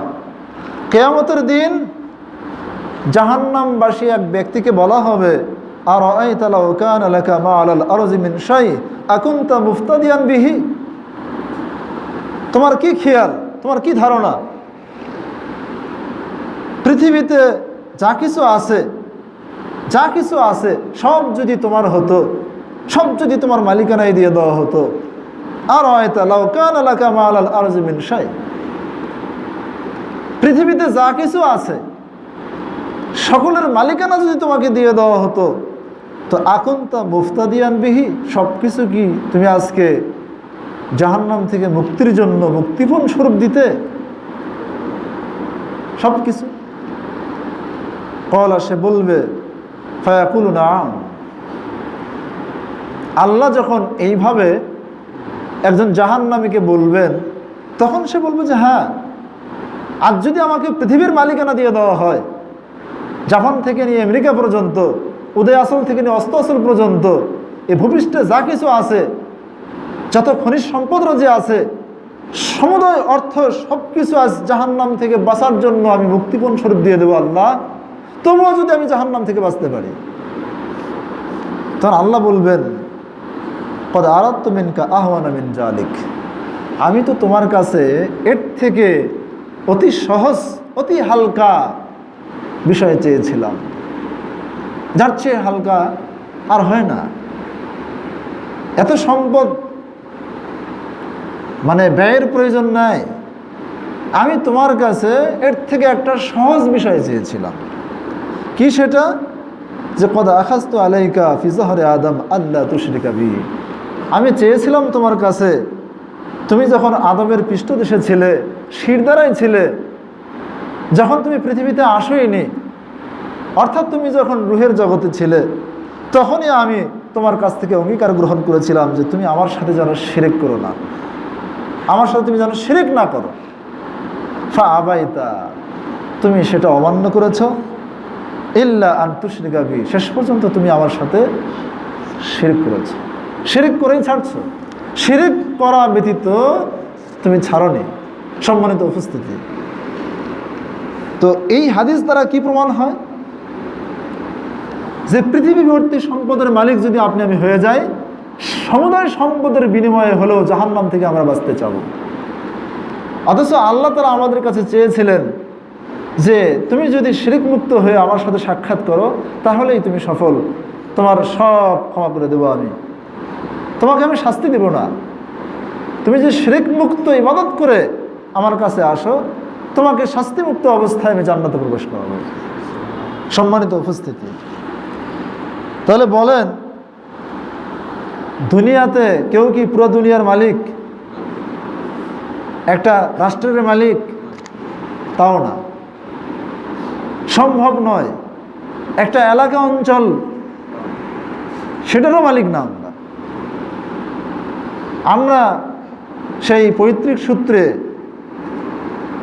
আমাদের জন্য যতটুকু জমি জায়গা রেখে যাওয়া হয় বা আমাদের উপার্জিত অর্থ থেকে যতটুকু আমরা করি, ক্ষণস্থায়ী একটা মালিকানা আল্লাহ তাআলা আমাদেরকে দেন। এইটুকু সম্পদ, এইটুকুর জন্য কত না চেষ্টা প্রচেষ্টা, তাওহীদকে মাইনাস করা, সুদের মধ্যে জড়িত হওয়া, হারামের মধ্যে জড়িত হওয়া, ফিতরাতকে নষ্ট করে ফেলা, জাগ্রত জ্ঞানকে হেরে ফেলা, উদাসীন হয়ে যাওয়া, গাফেল হয়ে যাওয়া, এইটুকুর জন্য ধিক্কার আমাদের আকলকে। এ কেমন বুঝ আমাদের এটা? সম্মানিত উপস্থিতি, যে তাওহীদের দাম এত এত বেশি, এত বেশি, এত বেশি।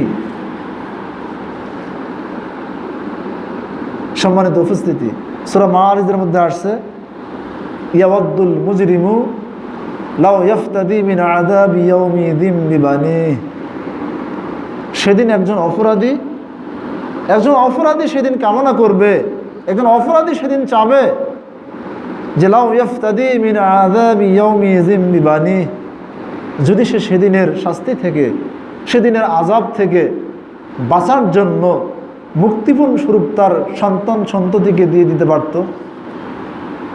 আজ যেই ছেলেমেয়ের জন্য আমরা তাওহীদ বিরোধী পথে ছুটে চলছি, ফিতরাতের সাথে সাংঘর্ষিক পথের দিকে পা হাঁটছি, সেই ছেলে মেয়েকে মুক্তিপণ স্বরূপ দিয়ে সেদিনের আযাব থেকে বাঁচার জন্য আমরা কি করব?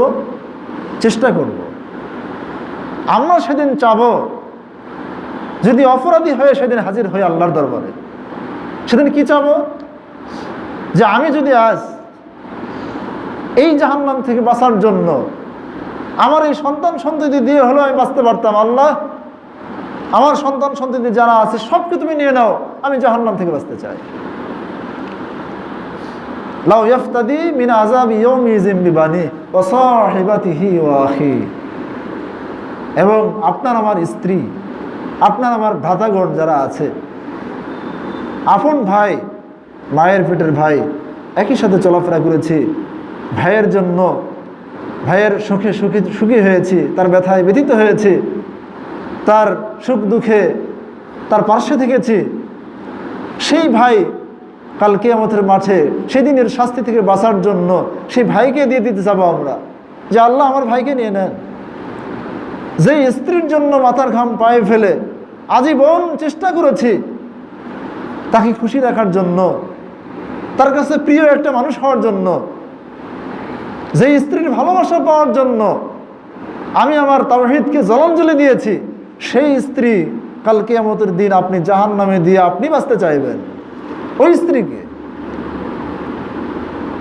আল্লাহ তাআলা বলতেছেন যে সেই দিন অপরাধী ব্যক্তি চাবে যে মুক্তিপণ স্বরূপ সে সন্তান সন্ততি দিয়ে হলেও মুক্তিপণ দিতে চাবে, সে তার স্ত্রীকে দিতে চাবে, সে তার ভাইকে দিতে চাবে। সাহিবাতিহি ওয়া আখি ওয়া ফাসিলাতিহি আল্লাতী তুবি। শুধু তাই নয়, বিপদের সময় যেই গীতিগোষ্ঠী তাকে আশ্রয় দিয়েছিল তাদেরকেও সে দিতে চাবে, তাদেরকেও দিতে চাবে। ফাসিলাতিহি আল্লাতী তুবি ওমান ফিল আরদি জামিয়া। এমনকি পৃথিবীতে যারা আছে পৃথিবীর সমস্ত লোককে সে জাহান্নামে দিয়ে সে নিজে বাঁচতে চাবে। বলবে আল্লাহ এই পৃথিবীর যত মানুষ আছে সব মানুষকে তুমি জাহান্নামে দিয়ে দাও, আমাকে তুমি জাহান্নাম থেকে বাঁচাও। ওমান ফিল আরদি জামিয়া সুম্মা ইউনজি। এরপরেও যদি আল্লাহ তাকে নাজাত দিত, তাকে যদি আল্লাহ রক্ষা করত, কাল্লা কখনই না, ইন্নাহা লাযা। আল্লাহ বলছেন ওটা তো হচ্ছে জ্বলন্ত আগুন, লেলিহান শিখা, নাজদাআতান লিশ-শাওয়া, যা চামড়াকে ঝলসে দিবে। তাদউ মান আদবারা ওয়া তাওয়াল্লা, যেটা ওই ব্যক্তিকে ডাকবে, আহ্বান করবে যে পৃষ্ঠ প্রদর্শন করেছিল, যে মুখ ফিরিয়ে নিয়েছিল, বিমুখ হয়েছিল। সম্মানিত উপস্থিতি, তো এই যে আগুন, এই আগুন থেকে বাঁচার জন্য আপনি আমি সেই দিন চাবো যে আল্লাহ আমার স্ত্রীকে নিয়ে নাও, আমার সন্তান সন্ততিকে নিয়ে নাও, আমার ভাইকে নিয়ে নাও, আমার জ্ঞাতিগোষ্ঠীকে নিয়ে নাও, পৃথিবীর সমস্ত মানুষকে তুমি নিয়ে নাও, সবকে নিয়ে নাও। এমনকি এই হাদিস অনুযায়ী যে সমুদায় সম্পত্তির মালিক যদি আপনাকে বানিয়ে দেওয়া হয়, হ্যাঁ সব আমি দিয়ে দিচ্ছি আল্লাহ, তারপর আমাকে আপনি জাহান্নাম থেকে বাঁচান, উদ্ধার করেন। এমনকি সূরা ইমরানের 91 নম্বর আয়াত, ইন্নাল্লাযীনা কাফারু ওয়া মাতু ওয়া হুম কুফফার। নিশ্চয়ই যারা কুফরি করেছে অতঃপর কাফের অবস্থায় মৃত্যুবরণ করেছে, লান তুকবালা মিনহুম মিলউল আরদি যাহাবা।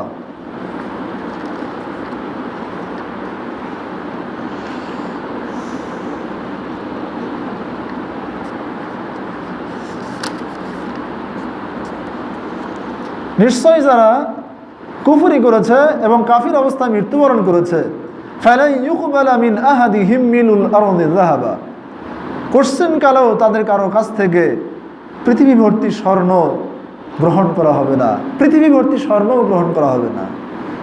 কয় ভরি স্বর্ণের মালিক আপনি আমি? কতটুকু ব্যাংক ব্যালেন্স আছে আপনার আমার? কত টাকার মালিক? আপনার আমার তাওহীদ যদি কলুষিত হয়, তাওহীদ যদি নষ্ট হয়ে যায়, ঈমান যদি কুফর দ্বারা বিনষ্ট হয়, তাওহীদ যদি শিরক দ্বারা বিনষ্ট হয়, ঈমান যদি নিফাক দ্বারা বিনষ্ট হয়, তাহলে এমন ব্যক্তির পক্ষ থেকে পৃথিবী ভর্তি স্বর্ণ গ্রহণ করা হবে না। ওয়ালাউ ইফতাদা বিহি, যদিও সে পৃথিবী ভর্তি স্বর্ণ সেদিন বাঁচার জন্য দিতে চায়। তাহলে কাফির, মুনাফিক, মুশরিক, মুলহিদ, জিন্দিক এদের পক্ষ থেকে পৃথিবী ভর্তি সম্পদ কোনো উপকার দিবে না, কোনো লাভ নাই। উলাইকা লাহুম আযাবুন আলীম, ওদের জন্য আছে মর্মন্তুদ শাস্তি, পীড়াদায়ক শাস্তি। ওয়া মা লাহুম মিন নাসিরিন, ওদের কোনো সাহায্যকারী থাকবে না। তাই আমি বলছি যে আজই সতর্ক হওয়ার সময়। আপনাদেরকে আমি স্মরণ করিয়ে দিচ্ছি আল্লাহ সুবহানাহু ওয়া তাআলার সেই অঙ্গীকার, যেই অঙ্গীকার তিনি আদম সন্তানের কাছ থেকে গ্রহণ করেছেন সেই আলামে আরওয়ায়, রূহের জগতে, যে আমি কি তোমাদের রব নই? এই অঙ্গীকার আমরা দিয়ে এসেছি, হ্যাঁ আপনি আমাদের রব, আপনি আমাদের প্রতিপালক, আপনি আমাদের সৃষ্টিকর্তা, আপনি আমাদের রিজিকদাতা, আপনি আমাদের বিধানদাতা। এই স্বীকৃতি আমরা দিয়ে আসার পরে, এই অঙ্গীকার আমরা দিয়ে আসার পরে আল্লাহকে রব না মেনে যদি অন্য কোনো ব্যক্তিকে আমরা রব মানি, সেটা সত্তাগতভাবে রব না হলেও যদি ব্যাখ্যাগতভাবেও হয়ে যায়। আমি বলছি না যে আপনাকে শিরিক জানতে হবে, একটা হলো সত্তাগত শিরিক, আরেকটা হলো ব্যাখ্যাগত শিরিক। তো সর্বপ্রকার শিরিক, তাওহীদের রুবুবিয়াতের যেই নিয়ম নীতিগুলো আছে, যে খুসুসিয়াত আছে, এটা যদি কোনো ব্যক্তি কোনো মাখলুককে দিয়ে দেওয়া হয় তাহলে রুবুবিয়াতের শিরিক হবে। সম্মানিত উপস্থিতি, আল্লাহ সুবহানাহু ওয়া তাআলা কবরের মধ্যে প্রত্যেক কবরস্থ ব্যক্তিকে জিজ্ঞাসা করবেন, মান রব্বুকা, তোমার রবকে। তো দুনিয়াতে তো রুবুবিয়াত নিয়ে কোনো দ্বন্দ্ব ছিল না। দ্বন্দ্ব ছিল নবী রাসূলদের সাথে প্রত্যেক উম্মতের দ্বন্দ্ব হয়েছে তাওহীদ উলুহিয়াত নিয়ে। তো তাওহীদ উলুহিয়াত নিয়ে এই দ্বন্দ্ব, রুবুবিয়াতের স্বীকৃতি সকল কাফের মুশরিক দিয়েছে। সবাই বলতো যে আল্লাহ আমাদের রব, যদিও আল্লাহর সাথে শিরিক করত, কিন্তু আল্লাহকে রব হিসেবে কাফের মুশরিকরা স্বীকৃতি দিত যে আল্লাহ খালিক, তিনি রাজ্জাক। তো এই রুবুবিয়াতের স্বীকৃতি কাফের মুশরিকরা দেওয়ার পরেও তাদের এই স্বীকৃতি তাদেরকে ইসলামে প্রবেশ করায়নি। কেন? রুবুবিয়াতের দাবি যেটা ছিল আল্লাহকে ইলাহ হিসেবে মানা, আল্লাহকে ইলাহ হিসেবে মানা, সেটা তারা মানেনি। তারা ইবাদত করতে গিয়ে, আনুগত্য করতে গিয়ে তাওহীদের সাথে সাংঘর্ষিক স্রষ্টার নাফরমানিতে সৃষ্টির আনুগত্য তারা করেছে। এই প্রকারের আনুগত্য করলে তখন রুবুবিয়াতে শিরিক হয়ে যায়। রুবুবিয়াতে শিরিক আছে, বড় শিরিক আছে, ছোট শিরিক আছে। রুবুবিয়াতে বড় শিরিক হলো যেই ইতাত আনুগত্য আপনাকে আমাকে ইসলাম থেকে বের করে দেয়, ওটা হচ্ছে রুবুবিয়াতে বড় শিরিক। আর আরেক প্রকার ইতাত আনুগত্য আছে, যা ইতাত আনুগত্য করলে কাবিরা গুনাহ হয়, যদি হারাম মনে করে করা হয়, পাপ মনে করে করা হয়। কাবিরা গুনাহ পর্যায়ের পাপ যেগুলি, এইসব পাপে যদি কোনো ব্যক্তির আনুগত্য করা হয় পাপ মনে করে, হারাম মনে করে, তাহলে এই ইতাত আনুগত্যগুলো হচ্ছে রুবুবিয়াতে ছোট শিরিক। ইতাত করতে হবে কার? আল্লাহর। ডক্টর আবু বকর জাকারিয়া সাহেব একটা কথা বলেন, অপর দিক থেকে যেটা আসে এগুলো রবের কাজ, এটাই রুবুবিয়াত। আর নিজ থেকে যা যায় সেটা হচ্ছে উলুহিয়াত। এটা সহজ করে বোঝানোর জন্য। অর্থাৎ আল্লাহর কর্মে আল্লাহকে এক জানার নাম তাওহীদুর রুবুবিয়্যাহ, বান্দার কর্মে আল্লাহকে এক জানার নাম তাওহীদুল উলুহিয়্যাহ। মানুষ যখন স্রষ্টার নাফরমানিতে সৃষ্টির আনুগত্য করে, সে দুই দিক থেকে শিরিক করে, তাওহীদুর রুবুবিয়্যাতেও শিরিক করে এবং উলুহিয়্যাতেও শিরিক করে।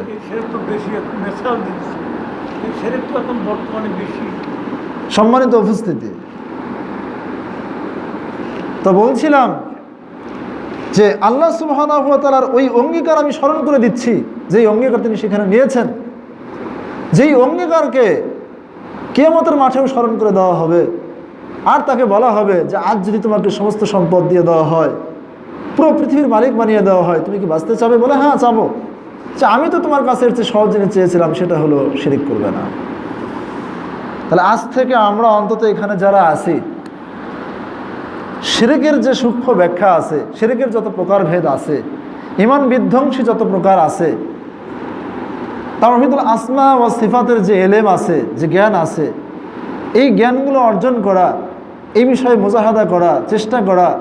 আমি বলছি না যে তাওহীদের এলেম অর্জন এবং শিরকের এলেম অর্জন, শিরক বর্জন করা, তাওহীদ গ্রহণ করা, এই বিষয়ে মুজাহাদা করা, চেষ্টা করা, জিহাদ করা সবচেয়ে বড় জিহাদ। এই জিহাদ থেকে যারা পিছে থাকবে তারা মুনাফিক। এই জিহাদ থেকে যারা পিছে থাকবে তারা মুনাফিক। এই জিহাদে অজ্ঞতার অজুহাত, এই জিহাদ এত শক্তিশালী জিহাদ যেখানে উদাসীনতার অজুহাতও গ্রহণযোগ্য নয়। আল্লাহ আগেই প্রশ্ন আউট করে দিয়েছেন, আপনার আমাদেরকে সবাইকে শুনে দিলাম। এই যে সূরা আরাফের 173 নম্বর আয়াত,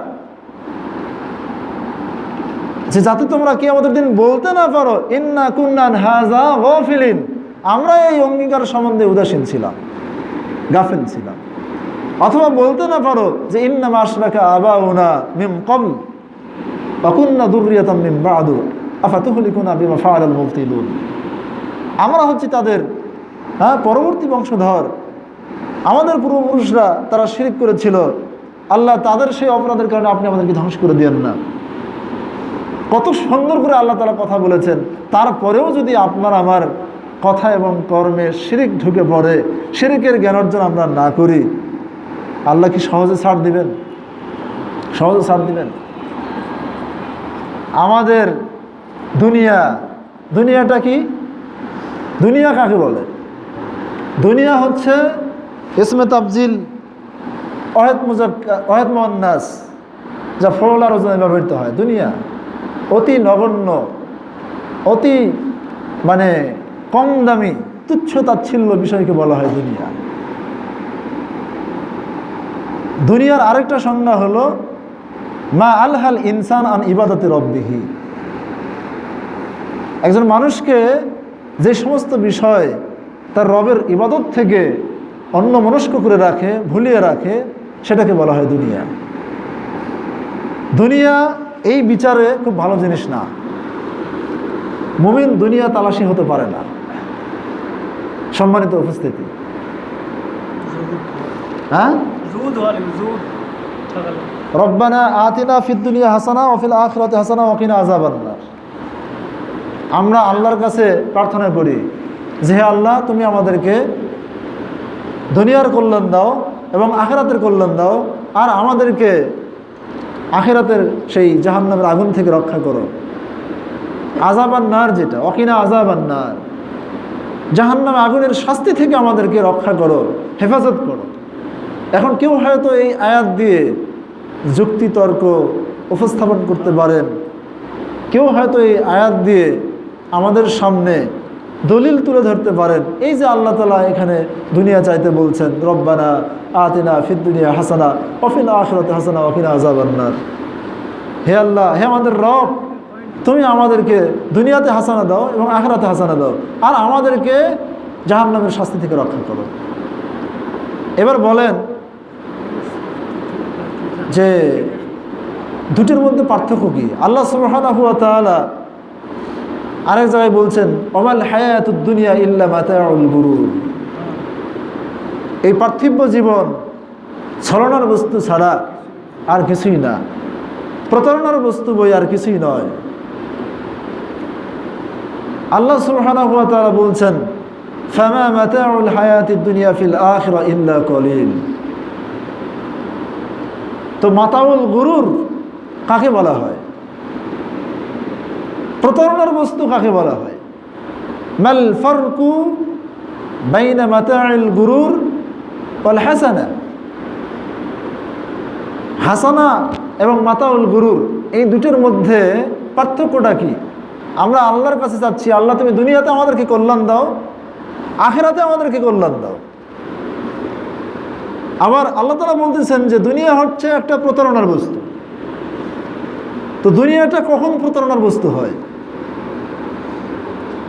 ইমাম বাগাবী রাহিমাহুল্লাহ তিনি শরহ সুন্নাতে উল্লেখ করেছেন, কুল্লু শাইইন ইউলহিল ইনসান আনিল আখিরাহ ওয়া আন যিকরিল্লাহ ওয়া আন ইবাদাতি রাব্বিহি।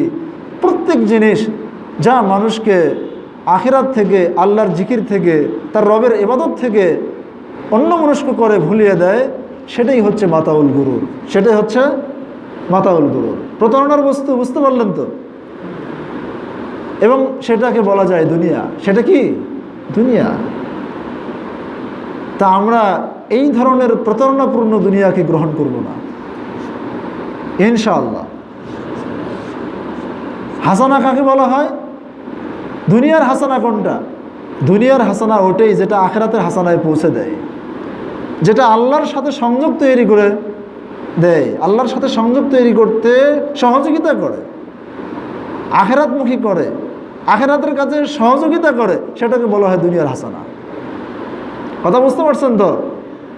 তা আমরা আল্লাহর কাছে দুনিয়ার হাসানা চাই, যেই হাসানা আখিরাতের হাসানায় পৌঁছে দিবে।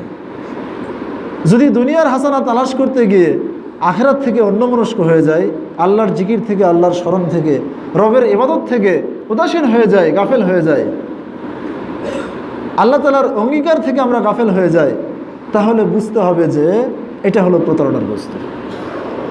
তাহলে প্রতারণার বস্তু এবং নিকৃষ্ট দুনিয়ার সংজ্ঞা এটাই, এটা বুঝতে হবে। আমরা কি এই অর্থে আমাদের প্রত্যেকটা দুনিয়ার কর্মকে আমরা গ্রহণ করি? বাড়ি গাড়ি, চাকরি বাকরি, টাকা পয়সা, ব্যাংক ব্যালেন্স, যত কিছু আমরা গ্রহণ করতেছি, এই চিন্তার আলোকে হচ্ছে কি আমাদের? এই চিন্তার আলোকে যদি না হয়, এই তুচ্ছ নগণ্য দুনিয়া, জঘন্য দুনিয়া, প্রতারণার দুনিয়া, এটাকে যদি আমরা গচ্ছিত করার ধান্দায় থাকি, তাওহীদকে সঞ্চয় করা বাদ দিয়ে, ইমানকে পরিপূর্ণ করার চিন্তা করা বাদ দিয়ে, নিফাক মুক্ত ইমান, শিরক মুক্ত ইমান, কুফর মুক্ত ইমান, এইটা তৈরি করার চিন্তা বাদ দিয়ে আমরা যদি অর্থের মোহে পড়ে এইসব এলেমকে জলাঞ্জলি দিয়ে ফেলি, তাহলে আমরা একদম একটা নিকৃষ্ট নোংরা পচা দুনিয়ার পাশে ছুটছি আমরা। সম্মানিত উপস্থিতি, সমস্ত নবী রাসূলদের কাজ ছিল তাওহীদ পূর্ণ করা। যেই তাওহীদের উপর তারা জন্মগ্রহণ করেছেন, ওই তাওহীদকে পরিপূর্ণতা দিয়ে কামেল তাওহীদ নিয়ে তারা কবরে গেছেন। এটা ছিল তাদের জীবনের মহান টার্গেট এবং লক্ষ্য। প্রত্যেক আদম সন্তানের এটাই টার্গেট হওয়া উচিত। আল্লাহ তাআলা এই তাওহীদের জন্যই জগৎ সৃষ্টি করেছেন। ভূপৃষ্ঠে যত কিছু আছে, যা কিছু আমরা ভোগ করছি, সব কিছুকেই আল্লাহ তাআলা তাওহীদের পরিপূর্ণতা দেওয়ার জন্য সৃষ্টি করেছেন। তাহলে যদি কোনো কিছু গ্রহণ করতে যায় তাওহীদের নোকসানিয়াত আসে, তাওহীদের কমতি চলে আসে, সেগুলিতে যাওয়া যাবে না। তাহলে দুনিয়াকে আল্লাহ তাআলা, এই জগৎকে আল্লাহ তাআলা যেই উদ্দেশ্যে সৃষ্টি করেছেন, সেই উদ্দেশ্যের সাথে সাংঘর্ষিকভাবে আমরা দুনিয়া গ্রহণ করছি। সম্মানিত, তখন এটার নাম হলো দুনিয়া। ওমা খলাকতুল জিন্না ওয়াল ইনসা ইল্লা লিয়াবুদুন, আমি মানুষ এবং জিনকে সৃষ্টি করেছি একমাত্র আমার ইবাদত করার জন্য। অর্থাৎ ইল্লা লিওয়াহিদুন, তারা আমার একত্ব প্রতিষ্ঠা করবে, তারা আমার তাওহীদ প্রতিষ্ঠা করবে। এই জন্য আমরা সালাত পড়ি, এই জন্য আমরা সিয়াম পালন করি, যাকাত আদায় করি, হজ ব্রত পালন করি, উমরা করি, দান সাদকা করি, ফরজ পড়ি, নফল পড়ি, যত ইবাদত করি কিসের জন্য? আল্লাহর তাওহীদ প্রতিষ্ঠা করার জন্য। এই জন্য কোনো ইবাদত আমল যদি তাওহীদ শূন্য হয়ে যায়, তাহলে ওই ইবাদত দ্বারা সে ব্যক্তি জাহান্নামে অর্জন করবে, আল্লাহর থেকে দূরবর্তিতাই অর্জন করবে, নৈকট্য লাভের পরিবর্তে সে আল্লাহর থেকে দূরে হটে যাবে। এর সবচেয়ে হতভাগা, যার প্রকৃষ্ট নজির প্রমাণ হলো মুনাফিকরা। মুনাফিকরা সালাত আদায় করত, রাসূলুল্লাহর জামাতে তারা হাজির হতো, মুহাম্মদ সাল্লাল্লাহু আলাইহি ওয়াসাল্লামের মতো ব্যক্তির পিছনে তারা সালাত আদায় করত, তার সাথে থেকে তারা হজ উমরা করত, তার জামাতে তারা দান সাদকা করত। এরপরেও তারা জাহান্নামের সর্বনিম্ন স্তরে চলে যাবে এই ইবাদত বন্দিগি নিয়ে। কেন? তাদের ইবাদত ছিল লোক দেখানো, তাদের ইবাদত ছিল তাওহীদ শূন্য, তাদের ইবাদত ছিল প্রতারণাপূর্ণ, তাদের ইবাদত ছিল আল্লাহকে ধোঁকা দেওয়ার জন্য, ইমানদারদেরকে ধোঁকা দেওয়ার জন্য। অথচ আল্লাহ বলছেন ওমা ইয়াখদাউনা ইল্লা আনফুসাহুম, তারা মূলত নিজেদেরকেই ধোঁকা দেয়। আজ আমরা যারা এই তাওহীদ প্রতিষ্ঠার চিন্তা নিয়ে ইবাদত বন্দেগী না করি, তাদের এই ইবাদত শিরকে রূপান্তরিত হবে। মান সাল্লা ইউরাই ফাকাদ আশরাকা, ওমান সামা ইউরাই ফাকাদ আশরাকা, ওমান তাসাদ্দাকা ইউরাই ফাকাদ আশরাকা। যে ব্যক্তি মানুষকে দেখানোর জন্য সালাত আদায় করলো, সে ব্যক্তি শিরক করলো। যে ব্যক্তি মানুষকে দেখানোর জন্য সাওম পালন করলো, সে শিরক করলো। যে ব্যক্তি মানুষকে দেখানোর জন্য দান সাদকা করলো, সে ব্যক্তি শিরক করলো। এইবার শুনুন, আমরা যে সালাত আদায় করছি একেবারে হুবাহু রসুলের তরিকায় সালাত আদায় করতে আসি। ধরে নেন রাসূল সাল্লামের পদ্ধতিতে, সল্লু কামা রাআইতুমুনি উসাল্লি, তিনি যেভাবে সালাত পড়তে বলছেন সেইভাবেই আমরা সালাত আদায় করছি। বেদাত মুক্ত ইবাদত করছি, সুন্নতি তরিকায় ইবাদত করছি। কিন্তু ইবাদতের পাশাপাশি রাজনৈতিকভাবে মতাদর্শগত দিক থেকে আমরা যদি কোনো কুফরি ইজম, কোনো শিরকি ইজম, কোনো শিরকি নিয়ম নীতি এগুলো যদি আমরা গ্রহণ করি, তাহলে এটাও এক ধরনের মুনাফিকি, এটাও এক ধরনের মুনাফিকি।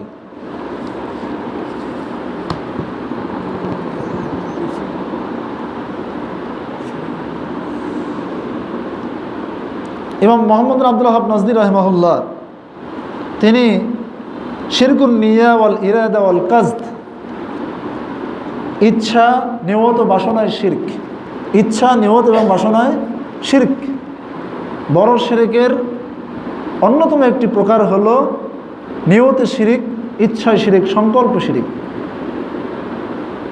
যেই শিরিকের মধ্যে আছে যে কোনো ব্যক্তি ইবাদত আমল করলো আল্লাহর সন্তুষ্টির জন্য, আল্লাহকে পাওয়ার জন্য, মুখলিস হয়ে, ইবাদতের সময় সে মুখলিস, সে যখন সালাতে আসছে তখন সে খালেসভাবে আল্লাহকে খুশি করার জন্যই সালাত পড়তে আসে।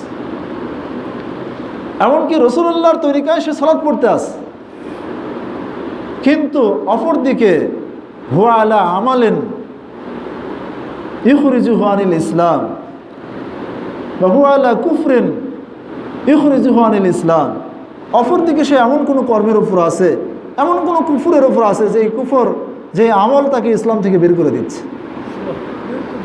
আছে না? তাহলে আমরা একদিকে যেমন আল্লাহর সন্তুষ্টির জন্যই সালাত আদায় করছি, একবারে রসুলের তরিকায় সালাত আদায় করছি, হজ করতেছি, ওমরাও করতে আসি আল্লাহকে পাওয়ার জন্য, আল্লাহকে খুশি করার জন্য, রমজান মাসে সিয়াম পালন করতেছি আল্লাহকে খুশি করার জন্য, অপরদিকে জানবাজি করতেছি, জীবনবাদী করতেছি, অন্যদিকে কুফরি রাজনীতি, সেকুলার রাজনীতি, গণতান্ত্রিক রাজনীতি, এগুলির মধ্যে, এই কুফরি ইজমের মধ্যে হাবুডুবু খাচ্ছি আমরা। সেই ময়দানেও আছি, আবার এদিকে ইবাদতের সময় আছে, এমনকি তাকবীরে উলার সাথে হয়তো সালাত আদায় করতেছে। এই জন্য ওইখানে ফতহুল মাজিদের ব্যাখ্যাকারক তিনি বলছেন যে একজন ব্যক্তি সে আল্লাহর জন্য ইবাদত করতে আসে, আল্লাহর জন্য দান সাদাকা করতে আসে, খালেসভাবে রসুলের তরিকায়, রসুলের নিয়ম পদ্ধতি অনুযায়ী করছে, অপরদিকে সে কুফরি মতাদর্শের উপরেও আছে, প্রতিষ্ঠিত আছে, সেটাকে প্রতিষ্ঠার জন্য সে আহ্বান জানাচ্ছে, সেটার জন্য সে দলবাজি করতে আসে, সে গ্রুপিং করতে আসে,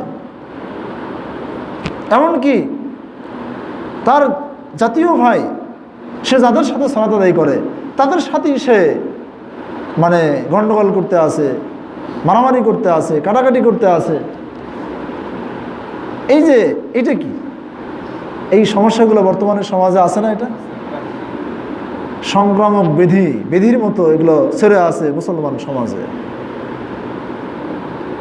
তো কারা এগুলি থেকে মুক্ত হবে, জানার উপায় কি? শেখ মোহাম্মদ আব্দুল ওয়াহাব নজদি রাহিমাহুল্লাহ নজদ এলাকার মাটিতে সর্বপ্রথম তিনি এই শিরক কুফরের বিরুদ্ধে যে আন্দোলন শুরু করেছিলেন, যেভাবে তিনি সমাজ গঠন করা শুরু করেছিলেন, আজ যদি ওই ভিত্তির উপরে, ওই ফাউন্ডেশনের উপরে কাজ শুরু করা হয়, সমাজ সংস্কার, যেটা সংস্কারমুখী চিন্তাধারা নিয়ে যে ফিল্ডে নামা হয়, তাহলে দেখতে পাবেন যে কত মুরতাদ আর কত মুনাফিক দিয়ে সমাজ ভরপুর হয়ে আছে, চিন্তাই করে বলা যাবে না। যতক্ষণ পর্যন্ত তাদের আসল ব্যাধিতে হাত না দিচ্ছেন, এতক্ষণ তারা আপনার আমার সহযোগিতায় আছে, তারা আপনার আমার বন্ধু হিসেবে আছে। তাদেরকে সাদর সম্ভাষণ জানাবেন, সম্মান করবেন, স্যালুট করবেন, তাদেরকে সম্মানিত অতিথি করবেন, বিশেষ অতিথি করবেন, প্রধান অতিথি করবেন, সভামঞ্চ আহ্বান জানাবেন, মাদ্রাসার কমিটি করবেন, মসজিদের কমিটি করবেন, মসজিদের ডোনার বানাবেন। এইভাবে তাদেরকে নিয়ে আপনি কাজ করতে থাকবেন। তারা মারা গেলে তাদের জানাজা পড়বেন, তাদের প্রশংসা করবেন, তাদের বিয়ে শাদী পড়াবেন, তাদের সাথে আছেন তো ভালো। আর যখন তাদের প্রকৃত রোগ চিহ্নিত করে দিয়ে বলবেন যে আপনি তো 5 ওয়াক্ত সালাত আদায় করেন ভাই, খুব সুন্দর দেখি, রসুলের তরিকায় পড়েন, বেদাত মুক্ত ইবাদত করেন, আপনি অনেক জায়গায় দান সাদাকা করেন, কিন্তু আপনি যে এই রাজনীতির সাথে জড়িত, এটা যে একটা কুফরি রাজনীতি, কুফরি ইজম, যেটা বহু দিক থেকে ইসলামের সাথে সাংঘর্ষিক, এর মধ্যে আপনি কেন জড়িত? কথা বুঝতে পারছেন তো? রাজনৈতিক শিরিক বর্তমানে একটা বড় শিরিক। এই শিরিক থেকে বের হওয়ার মতো রাস্তা মুসলমানরা খুঁজে পাচ্ছে না। কিভাবে বের হবে? মুসলমানরা এক জাতি হওয়ার পরেও আজ এই রাজনৈতিক কারণে মুসলমানদের মধ্যে বিভক্তি, হানাহানি, কাটাকাটি, মারামারি, এরা নিজেরাই মারামারি করতেছে, করে হত্যাযজ্ঞ চালিয়ে যাচ্ছে নিজেদের মধ্যেই। ইসলামে দলাদলি হারাম, আর রাজনীতিতে দলাদলি ফরজ। ফরজ না? ফরজ। গণতান্ত্রিক রাজনীতিতে প্রার্থী হওয়া ফরজ, আর ইসলামের মধ্যে যে প্রার্থী হয় তাকে পদই দেওয়া যাবে না। এটা হলো ইসলাম। 5 বছর পর বর্তমান এই প্রচলিত সিস্টেমের শাসক পরিবর্তন হয়, সরকার পরিবর্তন হয়। আর ইসলামে যতদিন পর্যন্ত আমিরুল মুমিনিন খলিফাতুল মুসলিমিন তিনি রাষ্ট্র পরিচালনার যোগ্যতা রাখেন, যতদিন তিনি একেবারে অকেজো হয়ে না যান, হুঁশজ্ঞান হারিয়ে না ফেলেন, রাষ্ট্র পরিচালনার যোগ্যতা না হারান, ততদিন পর্যন্ত সে থাকবে। সুস্পষ্ট কুফরে বাওয়া, ইমান ইসলাম বিধ্বংসী সুস্পষ্ট কোনো অপরাধ তার থেকে যদি পরিলক্ষিত হয়, তখন তাকে অপসারণ করা হবে। যতক্ষণ এরকম কোনো অপরাধ পরিলক্ষিত না হয়েছে, এতক্ষণ পর্যন্ত সে ক্ষমতায় থাকবে, সবাই তার ইতাতে থাকবে, আনুগত্য থাকবে। এর মাঝখানে যদি কোনো কন্দল তৈরি হয়, আরেকটা নতুন করে কোনো দল তৈরি হয় কোনো বায়াতের দাবি নিয়ে, আরেকটা সংগঠন যদি তৈরি হয়, তাহলে ইসলামের বিধান হলো ওই ব্যক্তির ঘাড় সংহার করে দেওয়া, গর্দান উড়িয়ে দেওয়া। এটা ইসলামের নিয়ম। আর বর্তমান সময়ে কি 5 বছর পর ক্ষমতা ছেড়ে দিতে হবে, আবার নতুন করে নির্বাচন হবে, একাধিক দল থাকতে হবে। তাই তো ধর্মের নামেও এদেশে কত দল আর কত সংগঠন। মুসলমানদের মধ্যে এই দলীয় রোগ মানে এমনভাবে আক্রমণ করছে, সংক্রমণ হচ্ছে, এই ব্যাধিটা কঠিনভাবে। শুধু দল উপদল ভাগ হতে হতে হতে হতে হতে হতে শেষ হয়ে যাচ্ছে। এদেশে সেকুলার রাজনীতি যেহেতু এদেশে চলে, ধর্মনিরপেক্ষ রাজনীতি যেহেতু এদেশে চলে, ধর্মনিরপেক্ষতার নামে নাস্তিকতারও গ্রুপ আছে এদেশে, আছে না? নাস্তিকদের গ্রুপ আছে, নাস্তিকদের গ্রুপ। ওরাও বলতেছে এটা ধর্মনিরপেক্ষ দেশ, নাস্তিকতা আমাদের ধর্ম, এটা আমরা প্রচার করব। মুরতাদ হওয়ার কারখানা, আস্তানা কত তৈরি হয়েছে এদেশে, সব রাষ্ট্রীয়ভাবে প্রোটেকশন দেওয়া হচ্ছে। আর তারা বলতেছে এটা রাষ্ট্রীয়ভাবে প্রোটেকশন দিতে হবে, এটা ফরজ। এটা কি ফরজ নাকি? নাস্তিক বানানোর কারখানা রসুলের সমাজে ছিল নাকি? ছিল? বলতে পারবে কেউ? তাহলে মুসলমান দেশে যদি ধর্মনিরপেক্ষতার নামে এসব আস্তানাগুলো থাকে জমজমাটভাবে, দলে দলে লোক যাচ্ছে, ইমান হারা হচ্ছে, মুরতাদ হয়ে যাচ্ছে, মুশরিক হয়ে যাচ্ছে, কাফির হয়ে যাচ্ছে সেখানে গিয়ে, আর সেই জায়গাটাকে সংরক্ষণ করা হচ্ছে, সেখানে সরকারি প্রোটেকশন দিয়ে, সাপোর্ট দিয়ে, মদত দিয়ে সেটা টিকিয়ে রাখা হচ্ছে। এদেশের অবস্থা এত নোংরা, বর্তমান মুসলিম বিশ্বের অবস্থাগুলো এরকম হয়ে আছে। শুধু এই দেশ না, ভারত উপমহাদেশে মুসলমানদের অবস্থা এরকম করুন।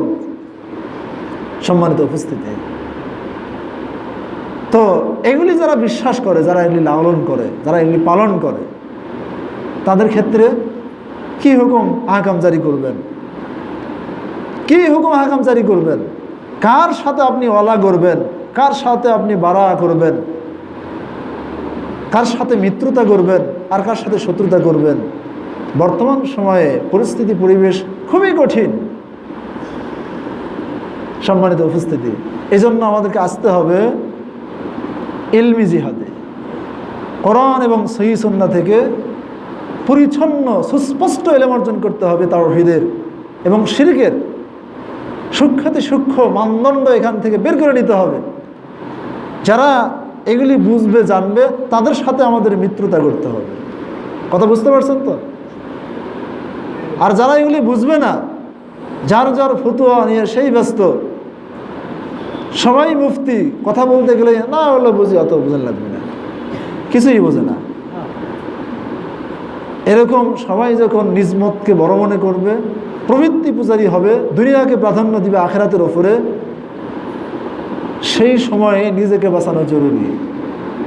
নিজেকে স্পষ্ট তাওহীদের উপর প্রতিষ্ঠিত করা, বাঁচানো এবং সর্বসাধারণের চিন্তা পরিহার করা।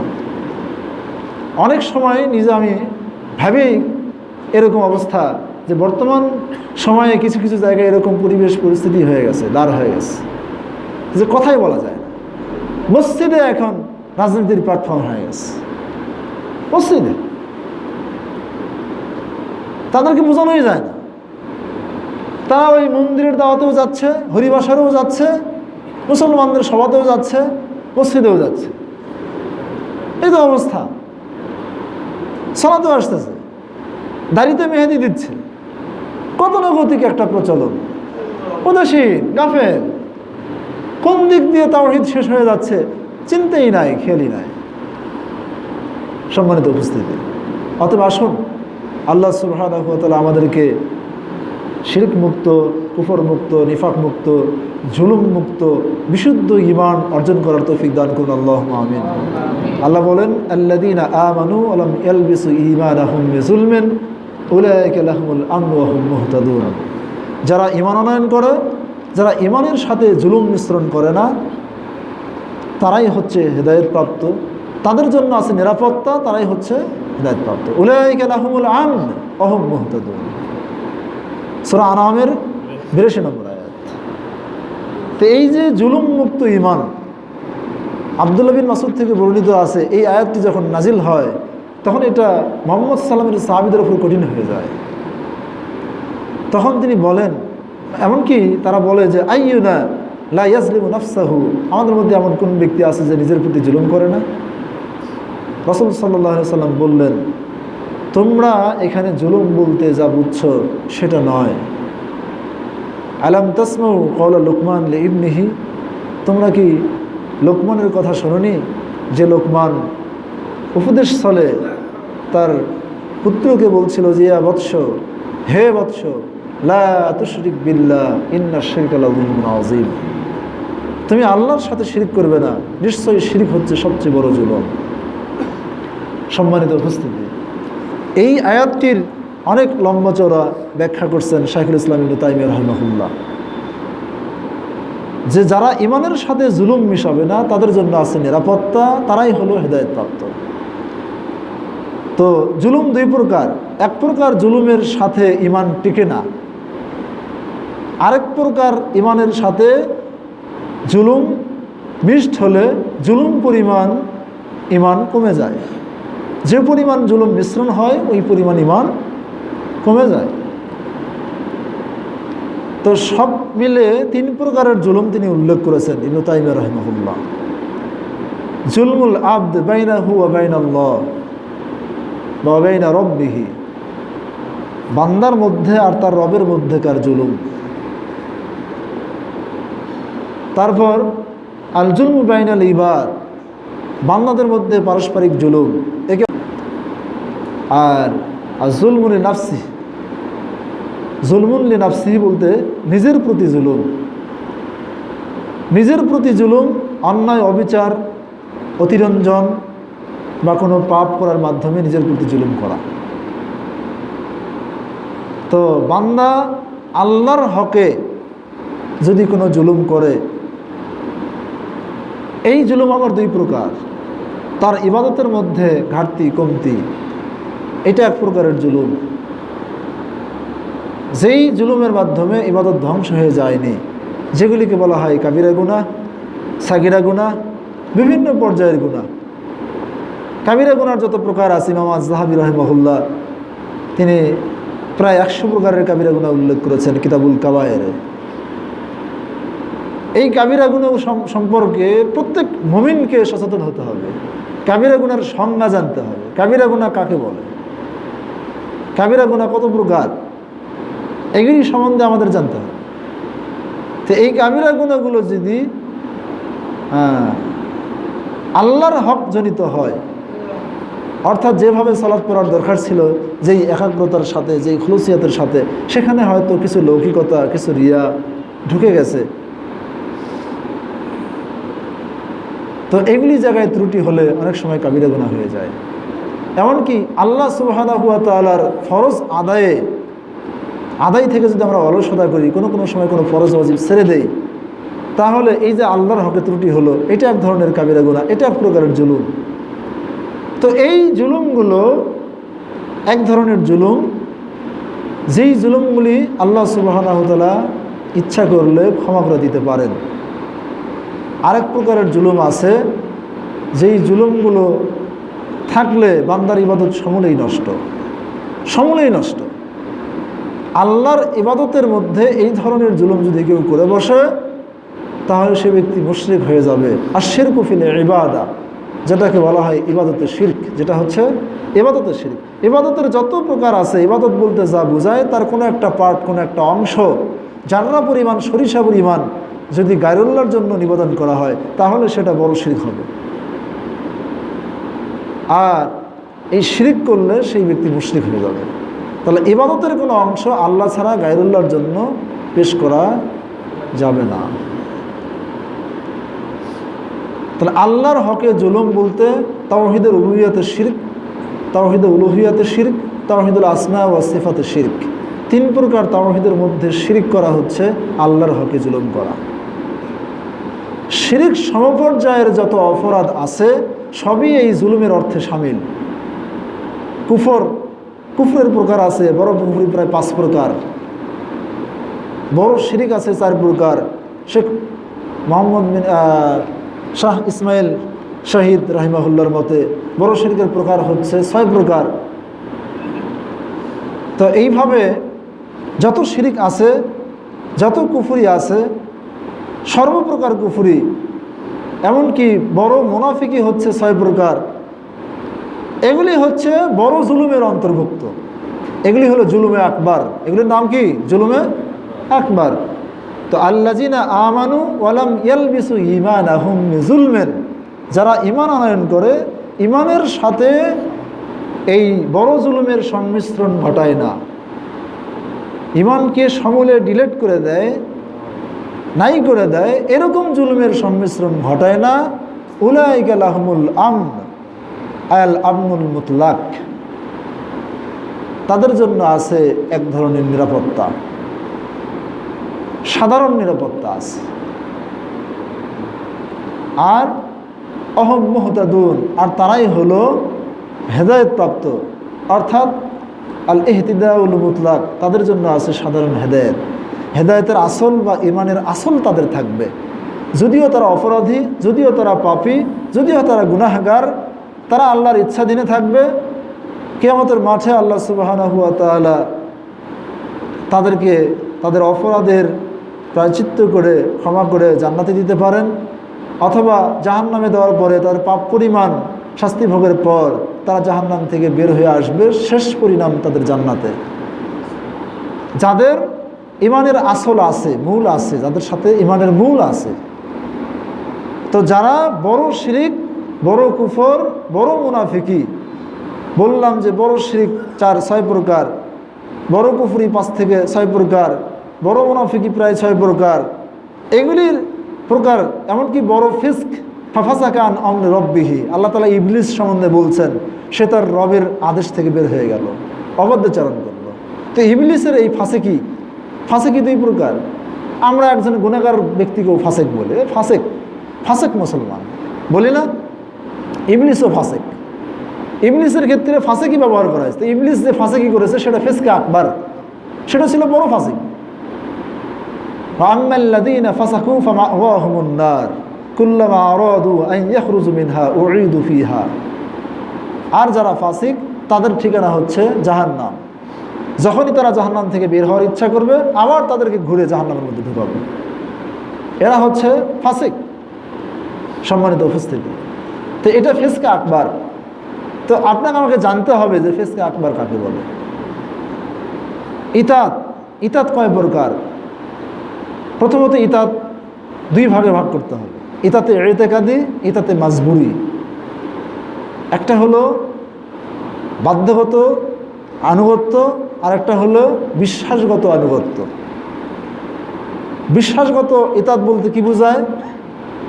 আল্লাহ সুবহানাহু ওয়া তাআলা আল কোরআনে যত জায়গায় ইতাত করতে বলছেন, আনুগত্য করতে বলছেন, এটা ইতাতে ইতিকাদি, বিশ্বাসগত ইতাত। যেমন আতিউল্লাহ ওয়া আতিউর রাসূল ওয়া উলিল আমরি মিনকুম, তোমরা আল্লাহর আনুগত্য করো তার রসুলের, এবং তোমাদের মধ্যে যারা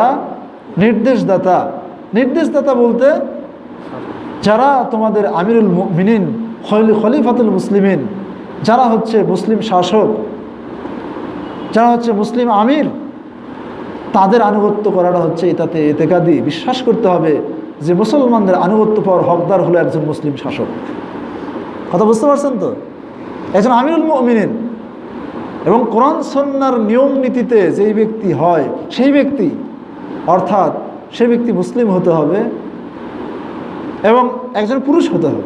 পৃথিবীতে কোনো নবী রাসূল নারী হয়ে আসেনি, এটা আল্লাহর সুন্নাত নয়। সুন্নাত আল্লাহর মধ্যে কোনো মহিলা নেতৃত্বের যোগ্য নয়, আল্লাহর সুন্নাতের মধ্যে নাই। আদম থেকে শুরু করে মুহাম্মদ সাল্লাল্লাহু আলাইহি ওয়াসাল্লাম পর্যন্ত সমস্ত নবী রাসূল পুরুষ হয়ে এসেছিলেন, পুরুষদের মধ্যে থেকে এসেছিলেন এবং মানুষের মধ্যে থেকে এসেছিলেন। জিনদের মধ্যেও আসেনি, নারীদের মধ্যেও আসেনি। অমুসলিমের তো প্রশ্নই আসে না। কথা বুঝতে পারছেন তো? তাহলে পুরুষ হওয়া এবং মুসলিম হওয়া, এরাই হচ্ছে আনুগত্য পাবে, এটা এটাতে এতেকাদি বিশ্বাস করতে হবে। এবার মুসলমান কিন্তু নারী শাসক যদি হয়ে যায়, সেই ব্যক্তি শাসকের নিয়ম নীতির মধ্যে নাই, সিস্টেমের মধ্যে নাই। এর ভালো কাজে অর্থাৎ শরীয়ত সম্মত কাজগুলিতে আনুগত্য করতে হবে, আর পাপের কাজগুলিতে যত আছে সব আনুগত্য ত্যাগ করতে হবে। স্রষ্টার নাফরমানিতে সৃষ্টির আনুগত্য করা যাবে না। স্বয়ং খলিফাতুল মুসলিমিনও যদি হয়, আমিরুল মুমিনিন যদি হয়, পুরুষ খলিফা যদি হয়, তাও চলবে না। যখন সে স্রষ্টার নাফরমানিতে আদেশ দিবে, ইতাত করতে বলবে, তখন তার ইতাত করা যাবে না। ইতাতের একটা সীমারেখা আছে। ইতাতের একটা কি আছে? সীমারেখা আছে। কেউ যদি চাকরিগত কারণে, ব্যবসায়ী কারণে, যে কোনো একটা কারণে সে যদি বাধ্য হয় যে আমি তো ব্যবসায়ী কারণে বা চাকরিগত কারণে এই সিস্টেমের আনুগত্য করতে বাধ্য, অথচ সেটাতে স্রষ্টার নাফরমানি হচ্ছে, আর যেখানেই স্রষ্টার নাফরমানি হচ্ছে, লা তাআতা লি মাখলুকিন ফি মাসিয়াতিল খালিক ফাইন উমিরা বিমাসিয়াতিন ফালা সামআ ওয়ালা তাআ। স্রষ্টার নাফরমানিতে সৃষ্টির আনুগত্য নাই। যখন কোনো নাফরমানি কাজের আদেশ দেওয়া হবে, তখন আনুগত্য নাই, শ্রবণও নাই। ওটা শোনাও যাবে না, ওটা মানাও যাবে না। শোনাও নিষেধ, মানাও নিষেধ। কথা বুঝতে পারছেন তো? এটাই তাওহীদ।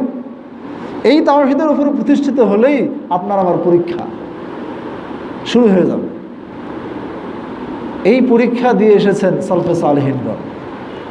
তারা স্রষ্টার নাফরমানিতে আনুগত্য করেননি। তারাই ছিল সালাফ, তারাই ছিল সালফে সালেহিন। যখনই স্রষ্টার নাফরমানি, এক সুতো এগোনো যাবে না, এক চুল এগোনো যাবে না, এক ইঞ্চি আর সামনে বাড়ানো যাবে না। সে ধর্মের নামে কোনো আমির হোক, কোনো আলেম হোক, কোনো দায়ী হোক, সে মাদানি হোক আর গায়ের মাদানি হোক, সে দেওবন্দি হোক আর ব্রেলভী হোক, যে কেউ হোক না কেন, স্রষ্টার নাফরমানিতে সৃষ্টির আনুগত্য করা যাবে না। সালাফি নামে সে যদি পরিচয় দেয় আর স্রষ্টার নাফরমানিতে আদেশ করে, মানা যাবে না, মানা যাবেই না। এটাই চূড়ান্ত কথা। মানলেই শিরিক হবে, হয় বড় শিরিক না হয় ছোট শিরিক, হয় বড় শিরিক না হয় ছোট শিরিক। স্রষ্টার নাফরমানিতে সৃষ্টির আনুগত্য করলেই কি হবে? শিরিক হয়ে যাবে। যদি বড় শিরিক হয় তাহলে বড় জুলুম, যদি ছোট ছোট শিরিক হয় তাহলে ছোট জুলুম, জুলমে আসগর। আর যারা বড় জুলুম মিশায় না, তাদের জন্য আছে নিরাপত্তা, সাধারণ নিরাপত্তা। অর্থাৎ তারা যে শাস্তিমুক্ত জান্নাতে যাবে, শাস্তিমুক্ত কবরে থাকবে, এটার গ্যারান্টি নেই। বিনা হিসেবে, বেলা আযাব, বেলা হিসাব জান্নাতে প্রবেশ করবে, এই গ্যারান্টি তাদের নাই। তাদের হিসাবের কাঠগড়ায় দাঁড় হতে হবে, তাদের কবরে শাস্তি হবে, হাসরে শাস্তি হবে, জাহান্নামে শাস্তি হবে। শাস্তি ভোগের পর তারা জান্নাতে আসবে। সরাসরি তাদের জান্নাত নেই যদি না আল্লাহ তাআলা মাফ করে দেন। আল্লাহ যদি মাফ করে দেন তাহলে ভিন্ন কথা, কিন্তু আল্লাহ সুবহানাহু ওয়া তাআলা তিনি বড় জুলুম মাফ করবেন না, বড় শিরক মাফ করবেন না, বড় কুফরি মাফ করবেন না, বড় নিফাকি তিনি মাফ করবেন না। এইটা মাফ করা তার নিয়ম নীতির মধ্যে নাই। কথা বুঝতে পারছেন তো? এগুলি থেকে মাপ পাওয়ার উপায় হলো আজকেই খাঁটি তওবা করে এগুলি থেকে ফিরে আসা, এগুলি সম্বন্ধে স্বচ্ছ পরিচ্ছন্ন জ্ঞান অর্জন করা। জ্ঞান অর্জনের চেষ্টায় থাকতে গিয়ে যদি অপূর্ণ থেকে যায় তাহলে এই অপূর্ণতা আল্লাহ মাফ করবেন। তবে এই চেষ্টা কতটুকু চেষ্টা? আপনার শেষ শ্বাস পর্যন্ত চেষ্টা চালাতে হবে, সর্বাত্মক চেষ্টা চালাতে হবে। মানে তাওহীদের জ্ঞান, তাওহীদকে রক্ষা করার জ্ঞান, শিরক জ্ঞান, শিরককে বর্জন করার জ্ঞান, তাগুদের জ্ঞান, তাগুদের প্রকার পরিচিতি, তাগুদের প্রকারভেদ, তাগুদের পরিধি আয়তন, তাগুদের যে বিস্তর ব্যাখ্যা, এই ব্যাখ্যাগুলোর সম্বন্ধে আমাদেরকে জ্ঞান অর্জন করতে হবে, যথেষ্ট জ্ঞান অর্জন করতে হবে। সালাতের মাসলা মাসাইল নিয়ে যদি 1 বছর লেখাপড়া করেন, তাগুত সম্বন্ধে সারা জীবন লেখাপড়া করবেন, সারা জীবন। কথা বুঝতে পারছেন তো? সর্বপ্রথম জ্ঞান অর্জন করতে হবে তাওহীদ এবং শিরক নিয়ে, শিরক কুফর নিয়ে, ঈমান তাওহীদ নিয়ে, তাগুত নিয়ে।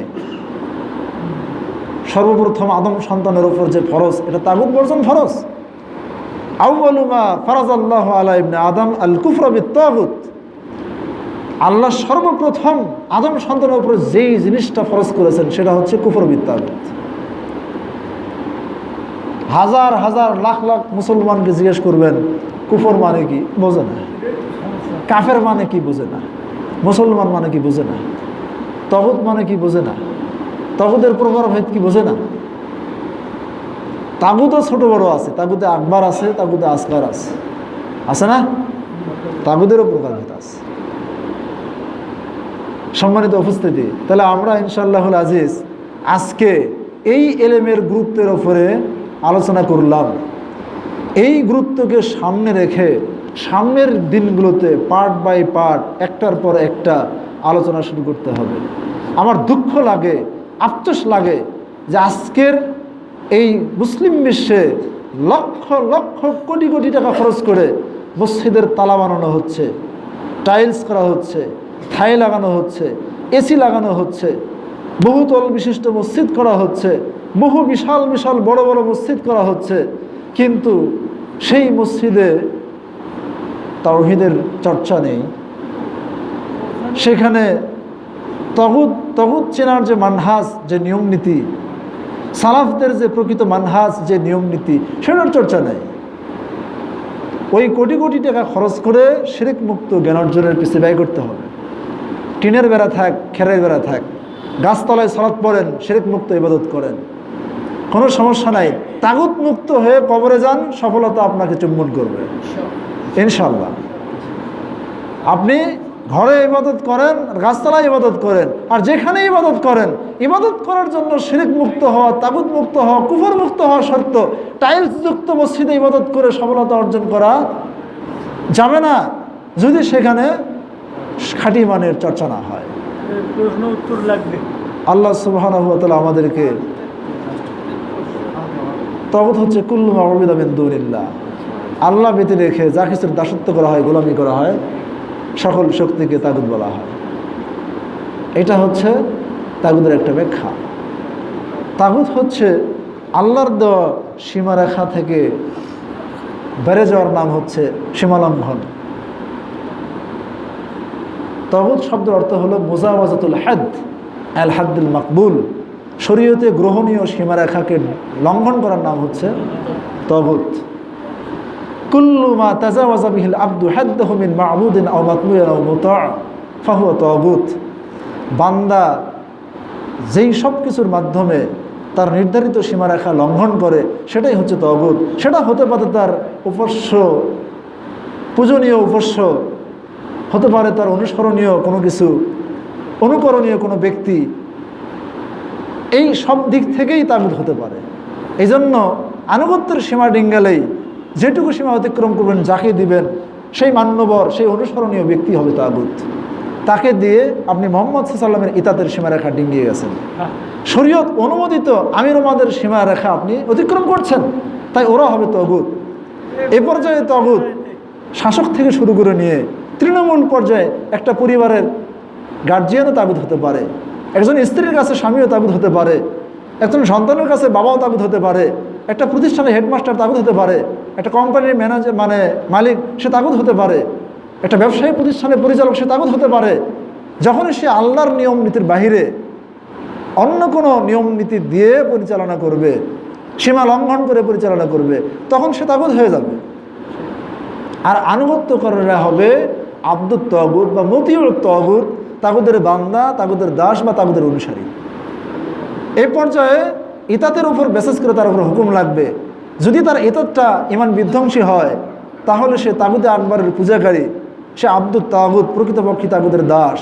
এ পর্যায়ে ইতাত আর ইবাদতের মধ্যে কোনো ফারাক থাকবে না।